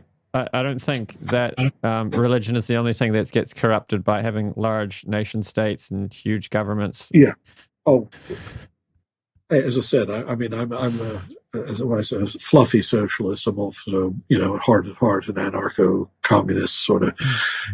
Ultimately, I agree with you that the corruption is, or I would say, that all structures of power become structures of coercion. Yeah, smaller, local, decentralized governments for the win. Little to no government, as long as you mean that in the civilized, humane, charitable way. I said local. Remember, I'm in America, where you have people who call themselves libertarians, which means, they stock up on armaments. So I come from the most barbaric nation on earth, so you've got to understand what it has to be. No, you still need a state army to protect the people from neighboring states, and police to protect people from criminals, but we don't need like a massive government ruling hundreds of millions of people. It's centralizing power that's the problem, but you still need. Anyway, well, I'd like to see some more. You see, I'm in America. I wouldn't mind seeing some centralization of benefits, though. Oh, yeah, I wouldn't mind seeing a better social safety net. Yeah, sort of like a working public infrastructure, healthcare. But like those New Zealand things only has 4 million people, and we're doing a pretty good job of healthcare. You don't need a country of 300 million people to be able to do healthcare. Right. It's not. It's like Norway, where my brother lives. My eldest brother was there. They have 4.5 million people, and they're a very rich country, and the health system is great. But you can look at other countries that are larger, like Canada, that have very well-functioning healthcare. So in the States, we could do much better. I'd say that's much better. We could do something. The rule of marriage: if you're poor and you're sick, die quickly. I don't think that's our healthcare. Yeah. That's our healthcare philosophy. I don't think there's any good arguments for not having government-funded healthcare. There's no good arguments for having America, but there you have it. Someone's wondering when your new book on consciousness is coming out. It should be done. I should have done it ages ago. It's because I always get, I spent the first part of this quarantine writing 2 novels, because it made me happier. I could have done the content, but it is supposed to be finished. I did contract it out, and I agreed to finish it in about 9 months from now. It'll be, 9 months from now. It's been underway. And so with publication schedules from Yale, you can add another 9 or 10 months there, but I'm hoping it'll appear in less than a year and a half. I'm excited to see that too. So Real Theology has a follow-up to his other question. He says you've decimated new atheists in your book, in your other books. But he wants to, why won't they go away? He wants to know if you're going to be going after philosophical analytic atheism. Not really. I've gotten weary. I prefer writing fiction to writing philosophy, and I'm getting to the point in life where there are a lot of books that I have to write before I die. And in these debates, analytic atheism is like an analytic theism. I find equally, in fact, I find Anglo-American, which would include Oceanian analytic philosophy, tedious to begin with. I think it's based on a fundamental misunderstanding of what language does and how reasoning works. So I think of it as a problem, but I also think of it as a style of philosophy that cannot talk about God in any meaningful sense. It can only talk about a supreme being. And even when it talks in modal terms, say the way that Alvin Plantinga has done, those modalities are not grounded in a classical metaphysics of the distinction between divine and human being, between God, who is the coincidence of essence and existence, say to use Thomistic terms, and in relation analogically to creatures. It's all about, is there a possible world in which there obtains the condition of a being who is necessary? A being. A meaningless question, to be honest, because it would be, necessary in what sense? A metaphysical sense, but not a logical sense. And all of it tends to be of that sort. So the atheists and the theists in analytic philosophy, I'd rather just say leave them to one another, because they basically believe the same frame of reality as one another, and I don't believe in that frame of reality. And when they're talking about God, they're not talking about what I'm talking about when I talk about God. So I wish they would all just, let them hammer away at one another. Right. But who knows? I might get offered a whole lot of money, and in my greedy materialistic way, or I might suddenly realize, someone has to argue with this or that. So we'll see. Yeah. Right. I would tend to agree with some of that. When I look at some of the analytic philosophy, I think, why are they making it so complicated? Why can't, I spent, 10 years. But it's complexity. It's a complexity without sophistication. I mean, that's the thing. It's so banal, it's like, who cares if there were some supreme super being, you have these people like William Lane Craig who are arguing for a God who basically is just Zeus, with a little more power than Zeus, apparently. And it's, well, even if I reasoned my way to the existence of this being, and how I would do that, I'm not quite sure, other than just say that I believe that this is the cosmic mechanic who built the rotary flagellum or whatever, but maybe not. But I wouldn't be, how I would reason myself to that particular being without actually having found him as like a species within nature. Who cares? Because he would still be a contingency.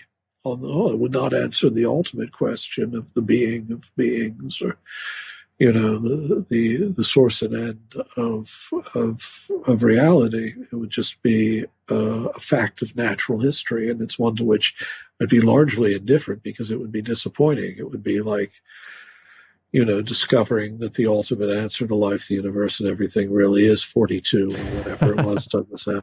It's like, oh God.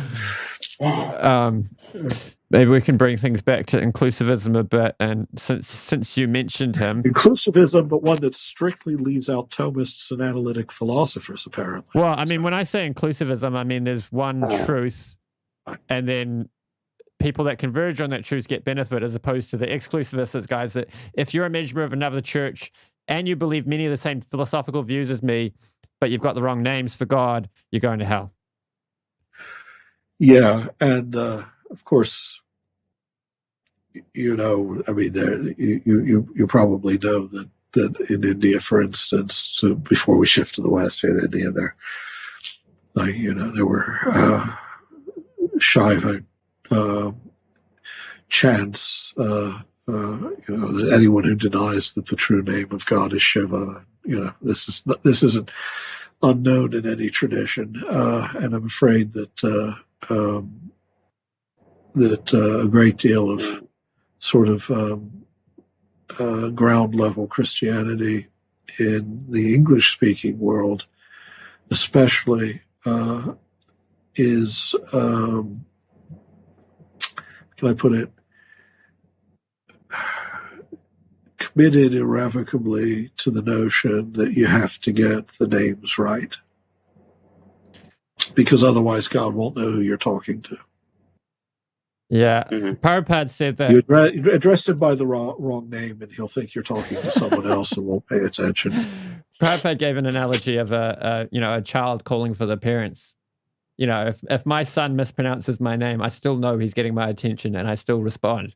I'm not like, you got my name wrong, get my name right, and then I'll come. Because I think that kind of view just paints God as a bureaucrat. Well, a lot of our faiths, if we attend to the totally literal acceptation of a doctrinal claims, make God sound pretty arbitrary and stupid and cruel, don't they? So. Yeah. I've got this clip from William Lane Craig. I asked a question on a live stream that he was doing, and they actually pulled it up and asked him it, and I found his answer dissatisfying. I'd like to hear your reaction to it. Hang on. asks on the same subject, how do you square God being all loving with exclusivism?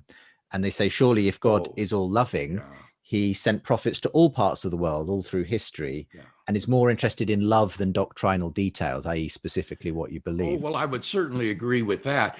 I used to speak of Christian exclusivism, but then I changed my terminology because I think that that is a prejudicial word. It gives the impression that God is trying to exclude people from salvation, when in fact, I think he's trying to include as many as he can. So if you think about it, the opposite of universalism ought to be called particularism. Christian particularism. And so that's the terminology that I now adopt, is that not everyone will be saved, but some will be saved and some will be lost. And if you ask for a defense of Christian particularism, it would be based upon human freedom. I think that God's will, as it says in 1 Timothy 2:14, is that every person be saved and come to a knowledge of the truth, but people have freedom of the will to reject God's love and forgiveness, and so to separate themselves from God irrevocably. And God respects that freedom of choice.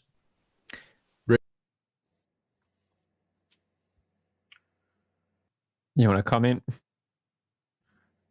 Well, I just published a book last year. All of those arguments are not only logically incoherent, but basically rather stupid. He didn't read your book. If he did, Probably won't even. He wouldn't have followed it anyway. The book That All Shall Be Saved, on my rejection of everything he just said as logically incoherent, should also be. I would add to that simply changing the word from exclusivism to particularism, is like, we're not going to call it racial segregation. Let's call it separate but equal. I mean, yes. Shut the hell up. I mean, this is an argument about semantics. It's about whether you really believe in a God who is so preposterously stupid and incompetent and cruel that he cannot and will not save a certain number of his creatures from, in Craig's theology, eternal suffering, just to make the point that God's all loving.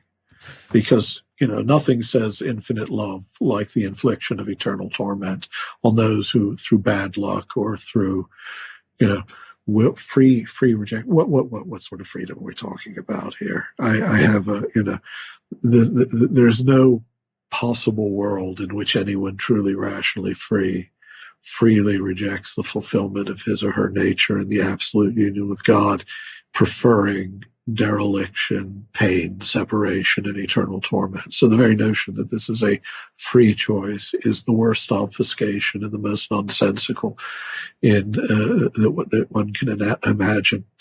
But it's also just logically incoherent for any number of reasons regarding the capacity of the will to choose ends without the ends being grounded in an ultimate horizon of rational desire. I'm not going to go into the argument there.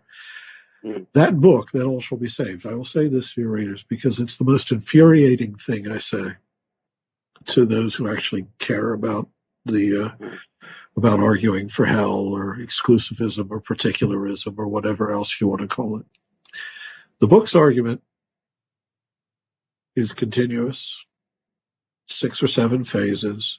If you read it as a whole and you understand it, my contention is that it's irrefutable.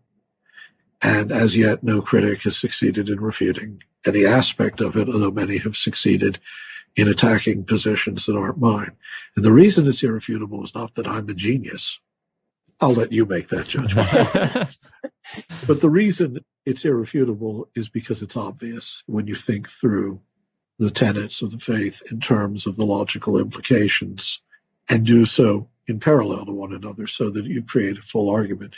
But the ultimate argument is no more sophisticated than a 7-year-old child hearing this and saying, well, that's silly. Because that child already has the full argument and has made an irrefutable claim. But what does William Lane Craig mean there anyway? I mean, what is this desire to save all? Does that mean that all all have been given an equal access to the knowledge that's saving? I mean, it seems rather hard to claim that, given that his exclusivism is also one of what explicitly you have to believe to be saved. This direct affirmation and confession of Christ as Savior. Now, I don't know if he has a more expansive view than that, because I very rarely read William Lane Craig anymore, since he represents something. I mean, philosophically, he represents a school that I think is very crude in how it thinks about God. But theologically, he knows nothing about Christianity. He just doesn't. He's not grounded in the. No, I'm not. He has no education. He doesn't know the church fathers. He doesn't know the scriptural scholarship. He really doesn't. He just knows a little list of doctrinal affirmations that he thinks are the substance of the faith. The fuller tradition is a total terra incognita to him. So his opinion on those matters is inconsequential, just on the grounds of incapacity. But what I would say is I detest that habit of thinking you can argue your way out of a moral logical scandal by changing the word you use. Yeah, that's a good point. Just to be clear, what your views on inclusivism are, can I ask you, if I'm a good little Hare Krishna, channel my rounds every day, follow the diet, follow the 4 regs, love my neighbor, and, do that impeccably, can I go back to Godhead? Or do I have to accept Jesus too? Do I have to accept Jesus as my Lord and Savior? You have to come into a direct and real encounter with the Logos of God. But whether in this life you have to be confessionally united to Christianity. No, I don't believe that. Not at all. Yes, I believe I'm a total universalist. All creation will be reconciled with God, and the intrinsic presence of the divine in all things created will shine forth in all beings. I just think that some of us are in a more tragic condition than others, and it's a harder and longer journey for some souls than others. But yes, no, I'm sorry, and I don't care if they kick me out anyway, for saying this. But yes, I think that if you're a good little Hare Krishna, if you love God and your neighbor, I mean, I'm sorry, but let's just pretend that Jesus knew something about Christianity. Okay, all right, cool. What do I have to be saved? He gives very simple: salvation by works. Salvation by love, salvation by loving God and your neighbor. He's quite clear on that. What do I lack? Sell your possessions and give to the poor. Nowhere does he talk about confession in that sense. And even when he says, I am the way, the truth, the life, these things that are said of him. I'm all with, Origin and others. He's speaking then in his universal identity as the Logos of God. The direct presence manifestation of God. I don't think it means and let's be honest, if the Presbyterians are getting in before the Hare Krishnas, something is desperately wrong. I mean, if a people for whom the highest spiritual activity is a low golf handicap get to the front of the line, because of the mystery of divine grace and election, while people who devote themselves to the worship and love of God and seeking to love their neighbors and cultivating charity get at the end because they just got their signals confused regarding the right names and such. That is, of course, the teaching of Calvinism and of many redoubtable forms of Western Christianity, that election trumps anything you can do because you can't save yourself, and grace is it's based on a fundamental misreading of Paul that alas, is grounded in the late Augustine and then exaggerated into ever more perverse forms until you end up with the kind of antinomian Christianity of Calvinism, which is not really Christianity anymore, but some other religion. But the teachings of Christ are pretty clear, aren't they? I mean, and so I'm going to guess that he knew more about Jesus than I do, that Jesus was an authority on Jesus. If you get kicked out, you're more than welcome to jump ship. We'll welcome you with open arms. Yeah, I was thinking Sikhism would be my next port of call. I really like Sikhism. We like Sikhs too, actually. Every time I've met a Sikh and talked to them, we've found a lot in common. And and that emphasis on good works is really in this. I'm living in Trumpian America, where cruelty and brutality and violence are civic virtues now. So I find it funny when Christians argue that Christianity is unique because of all the religions, they're the only ones that say you don't have to do anything and Jesus does it all for you. Yeah, that's such a twisted and distorted understanding of Christianity already. I'm probably misrepresenting it too, making it even worse. No, I mean, there is this misreading of Paul based on bad translations, among other things. That is, I mean, it's real. There are forms of Reformed Christianity where the attempt to do good works is considered a kind of hubris. But let's be honest, that's the religion that came into existence to make capitalism easier. There's a reason why it's the 16th century that gave us full-blown Calvinism. This is the age of, let's be Christians by doing, Christ came to save us from Christianity. That's what it was. He came to save us from all the burdensome nonsense of the Sermon on the Mount and all that stuff, about the eye of the needle and all those moral counsels. Christ came and rescued us from the need to be Christ-like. At that point, it's worse than parody. That was never the view of the real age. It's never been the Eastern Christian tradition, which has never adopted that understanding of grace or nature, rather than grace and nature as a synergia, as a synergy. Dr. Howard Resnick talks about the point you were just touching on. He calls it kicking someone upstairs. Like you take Jesus, or we can do it with Srila Prabhupada, and kicking them upstairs means you promote somebody just to get them out of your hair. Someone's annoying you, so you give them a promotion so they'll leave you alone. I've often thought that so many Christians would find it so much easier if it weren't for Christ. Because he really is a thorn in the side of the church. Because if you just say Jesus is, he's God on earth, he's all these things, we can never be anything like Jesus, so don't try, then you're off the hook from having to try to be a good person. Yeah, except that isn't it funny that what he said when asked by his disciples is, "Be ye perfect as your Father in heaven is perfect." So he didn't just say, "Imitate me." He said, "Be God."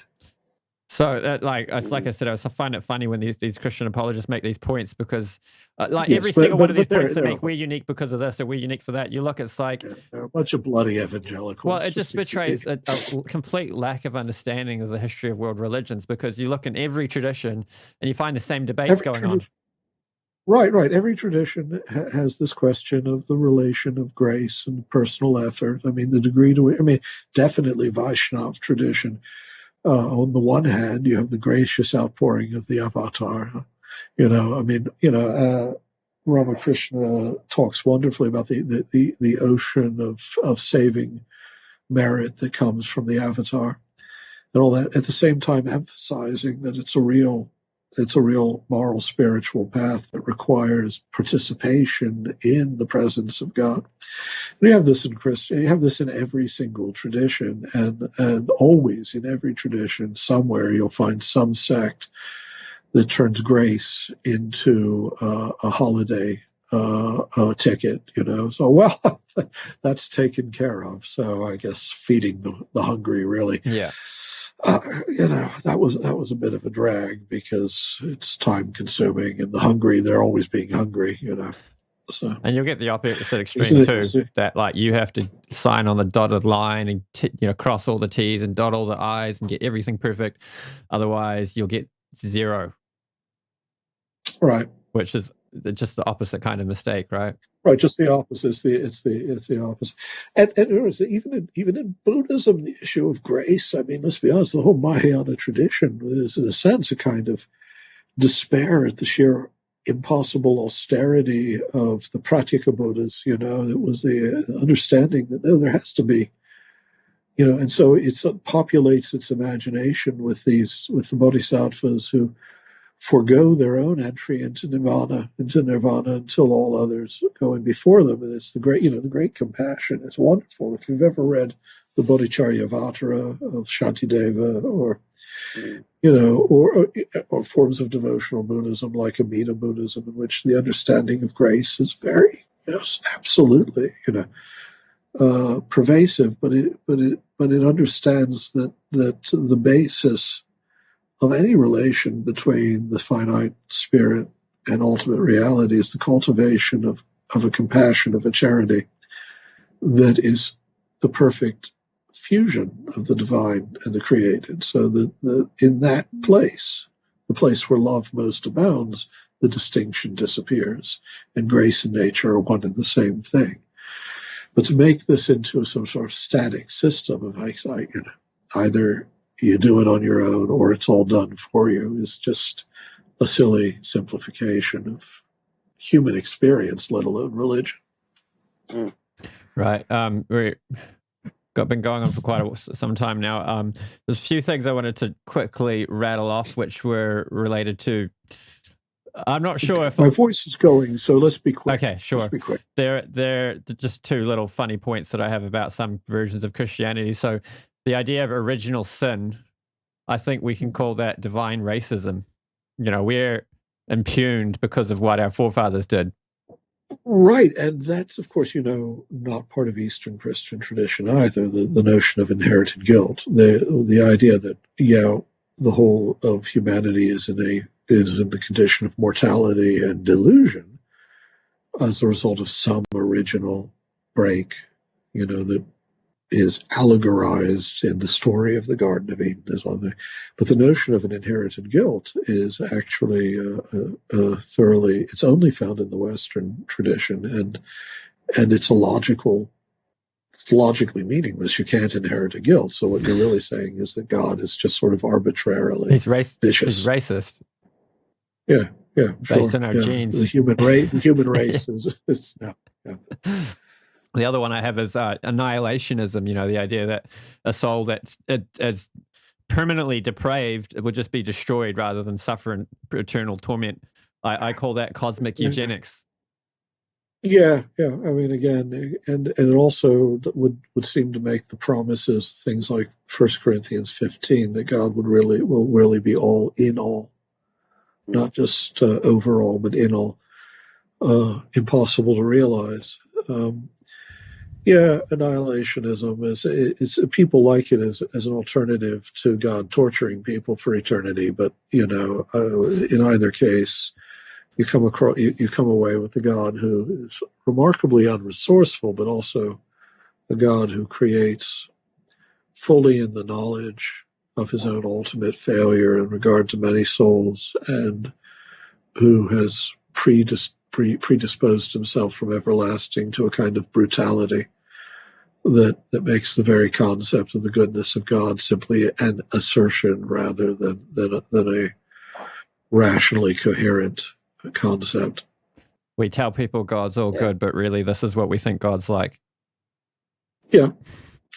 And I mean, I would say that's true also of those parts, in Vedic religion, where you do have, so Madhva, but also it's suggested in the Bhagavad Gita that one way of reading one of the verses there is that God will allow certain souls to be reborn and reborn and reborn forever in samsara, in Punabhava, and so there are schools of Indian thought that have a kind of eternal dereliction in terms of certain jivas that never escape birth and death and rebirth, and I have the same problem with those.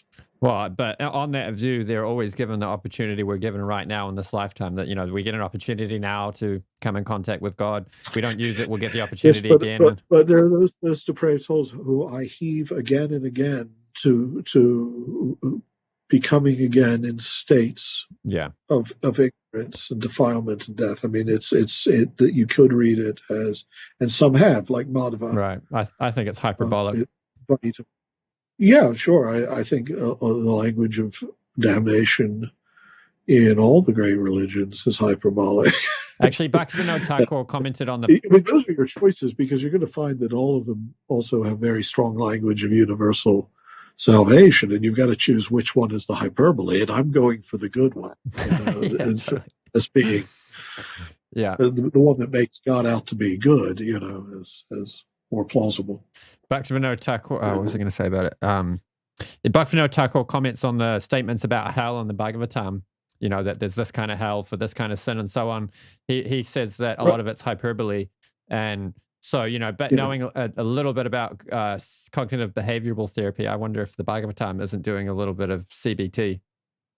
Well, I mean, I think and in fact, actually, Hindu literature it was behind. I mean, it was the Buddhists were the most brilliant at describing the Narakas in horrifying terms. At one time, even Abhidharma Buddhism. But what's the whole point there? Is it? Are we really? Are we really being given pictures of the Narakas as real states of existence that are successive historically? Or is this a way of intensifying our distrust of clinging to existence for the sake of existence? The tanha in the manifold of pratitya samutpada in Buddhism, is you're trying to quell tanha, because that's the root of roots. The whole 12-fold field of interdependent co-origination is rooted in that thirst, just that conatus ascendi, that thirst to exist as this finite being. And the language of the Narakas is a profound meditative tool for breaking the bondage to that desire. Right. So have you got any question you were wanting to ask Samuel before we wrap it up? Last question. Because I've got one. Apparently 2 last questions too. Well, I've got about 20, but I can make it one. So what I wanted to ask is your views on God's form. So we have the idea that Krishna, who's, the original supreme personality of Godhead in the spiritual world, plays a flute, sports with the cowherd damsels, herds the cows, wrestles with his friends as a small boy. Do you think that God maybe has some kind of opulence like this in the spiritual world? Or do you just think he's some kind of like disembodied mind? I'm sorry, didn't hear it. God has some what? Do you think God has some kind of opulences like that? It's hard to have opulences without having particular embodiments of them, as a form that you're having personal loving relationships like Krishna is having, right? Again, it's of course every tradition again has this imaginary of the divine form, right? It's Jewish mysticism is brilliant in this regard. The vision of the child and all of Merkaba mysticism, but also Kabbalah and the primordial form of God is manifest rather than the unmanifest of the Ein Sof. And up until modernity, of course, Christianity had this imaginary of the Empyrean, in which some said, the way it works out in Christian thought, of course, is that the incarnation is an eternal reality. That is, that the humanity of Jesus is never shed, and sub specie aeternitatis. You find this in many Christian thinkers, like Nicholas of Cusa, for instance, is a great example. That Christ, as the image of the Father, both human and divine, is the eternal form, is an eternal reality, is an eternal form of God that is not alienable or accidental. So it's an analogous idea. It's not the same, but But actually, I mean, there is some. It's a much more interesting question than people realize, I think. Right. Especially if you have the theology of incarnation. That one's not imaginary. That one's divinely revealed. Yeah, but imaginary doesn't mean. I'm sorry. I used imaginary there as a noun, so I should say this. They have a spectrum of images that tell them that what's been revealed is that the form of the Father is known in the face of Christ, and so the face of Christ is this eternal form of the revelation of who and what the Father is. Now, the face obviously not simply as the finite visage of an historical individual, but the way in all the ways in which Christ manifests the Father. But I'm not going to get you any closer than that. I mean, we don't have any, I don't think in Christian tradition, at least, there's anything quite like the issues of the embodiment of God that you get. Well, for instance, in Ramanuja, in Vishishtadvaita Vedanta, talks about, God also has a proper God body, and he describes it in various forms. I mean, that's a kind of mysticism that recurs in most faiths. And as I say, in Judaism, in Kabbalah, it's wonderfully developed, and in apocalyptic Judaism, Christianity. But in Christianity, in a vaguer sense, though, it is meditation of the form of the Father as revealed in Christ, and Christ understood as eternally the form of God, is, a doctrinal fixture and a fixture of the spiritual life. Right. So it's not clear to me whether you'd agree or you were sort of just giving a variety of thoughts on the matter. Well, I mean, do I literally believe that Krishna playing the flute, flirting? You don't have to believe in our conception, but does he have some kind of embodiment, so to speak? The embodiment he has in Christian thought is the incarnation, right? Which is also eternal. It's not just a historical reality. So yes, but this is a different kind of speculation, and it comes from a different economy of religious belief than do the sort of the classical Indian speculations on the eternal body of the Lord. It's not speculating. It's Shabda Praman. It's divine revelation. Of course, I mean, you don't have to accept that. I'm just giving our perspective. Again, now, are we going to get into revelation in terms of, how fundamentalist your understanding of revelation is? Because, of course, this will just take us back along paths already explored. Yep. Hey, look, if it turns out that the form of Krishna is the divine form, then I can simply say it's a good form to choose. I love Vaishnava iconography. I have to tell you. I mean, the image of you go to a Vaishnav garden, the image of Vishnu sleeping in the pool at the center of the garden. I mean, I have to admit that it's one of the most powerful religious iconographies in the world. So. This comes back to my point at the beginning. The divine nature being infinite is transcendent of embodiment in the divine nature as such. But again, what does that mean? We could probably spend 2 hours on this subject alone. Yeah. One of the arguments that Jiva Goswami gave is basically, as a 15th century theologian of Indian theology, he used a version of Anselm's argument. Of course, he didn't know Anselm, to argue for Krishna being God out of all the other gods in the Hindu pantheon, because, God is the greatest being imaginable. He talked about, the 6 opulences that are listed, and, Krishna is the most opulent, and gave all his arguments. So if we're going to assume God's the greatest being imaginable, then I can imagine a greater God than one who doesn't play a flute, namely one who does play a flute. And I think the Christian response would be, and the still greater would be one who lives among the poor and the destitute is one of them and dies on a cross. I mean, you're always going to find resources in your own tradition for saying this is the most excellent form, and the crucified God is the most beautiful of all because he's the one who's he's poured himself out in infinite love with the greatest abandon. All those arguments are just arguments in which the conclusion has already been determined in advance, and you're just finding some rhetorical avenue for getting to that conclusion. But what about a God? But anyway. Sorry. But seriously, I'm running out of voice here. So if there's another question coming from, did you have anything, Samuel? Should we wrap it up? Okay. Well, I did, but I think we should wrap up it's been a while, so. All right, yeah, we should. I just want to conclude by just. Sorry, yeah, you can say something if you want.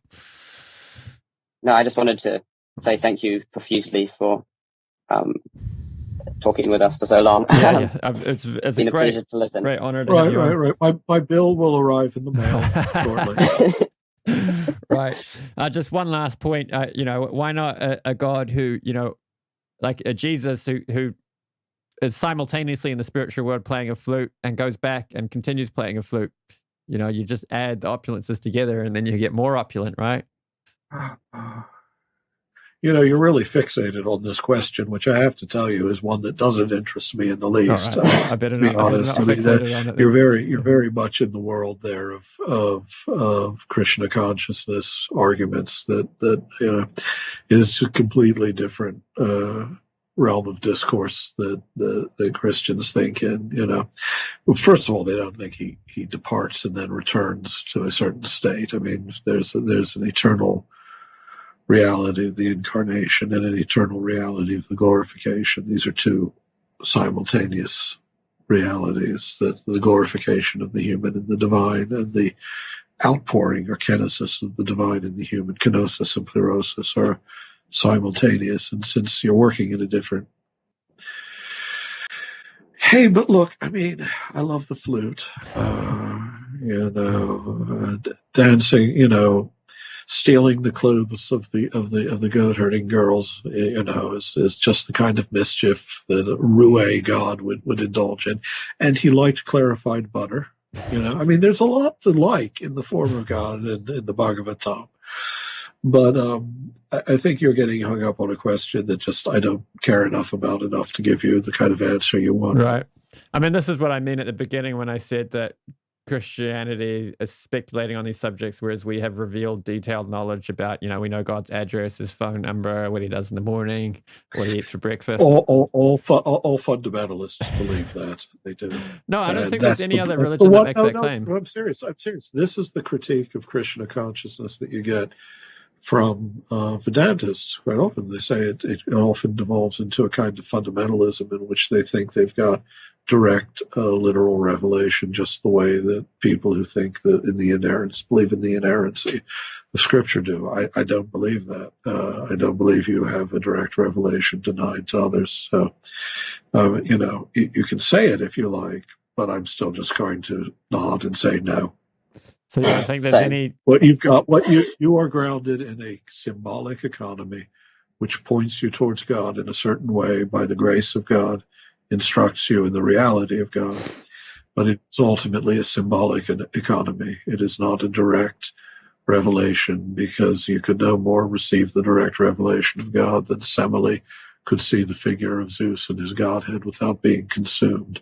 We are all of us, subject to the limitations of this life and all of our religious languages, those of the Vaishnavas, no less than any others, to the veil of symbols that we sometimes turn into literal truths when we're being more childish than we should be in our faith. So you don't think any revelation anywhere on the world is comprehensive and complete? No. Right. All right. Only because only God could have a comprehensive and complete knowledge of God. So no. Well, there could be a comprehensive revelation, but that doesn't follow from that I've understood it. I think if I think that, I might think Bhagavatam is perfect, divinely revealed knowledge, but if I think I've perfectly understood Bhagavatam, I'm deluding myself. Yeah. Again, as I say, this is no different from the way people always talk. I mean, again, to me, it just turns into a fundamentalism. I don't believe it. I'm not interested in it. It is real revelation. It really points towards God, but it is not direct, complete, or literal. Right. Should we finish there? Yeah, we can wrap up on there. Cool. Thanks for coming on. Others will go on for it's a great honor. You've written many books, and I hope to read the new ones that come out in the future. And hey, I've written 3 during quarantine already. So. I've got this new magic from Amazon Polly where it creates text-to-speech audiobooks using AI for me. So now I can read all sorts of things because my work allows me to listen while I'm at work. So now I can go through like a book a week or more. Cool. So thanks for tuning in. This has been Theology Unleashed, discussion with David Bentley Hart. If you like what you saw, please subscribe, hit the like button, let us know what you think down in the comments, and we'll have more of these discussions and debates and whatnot coming up in the future. Hare Krishna.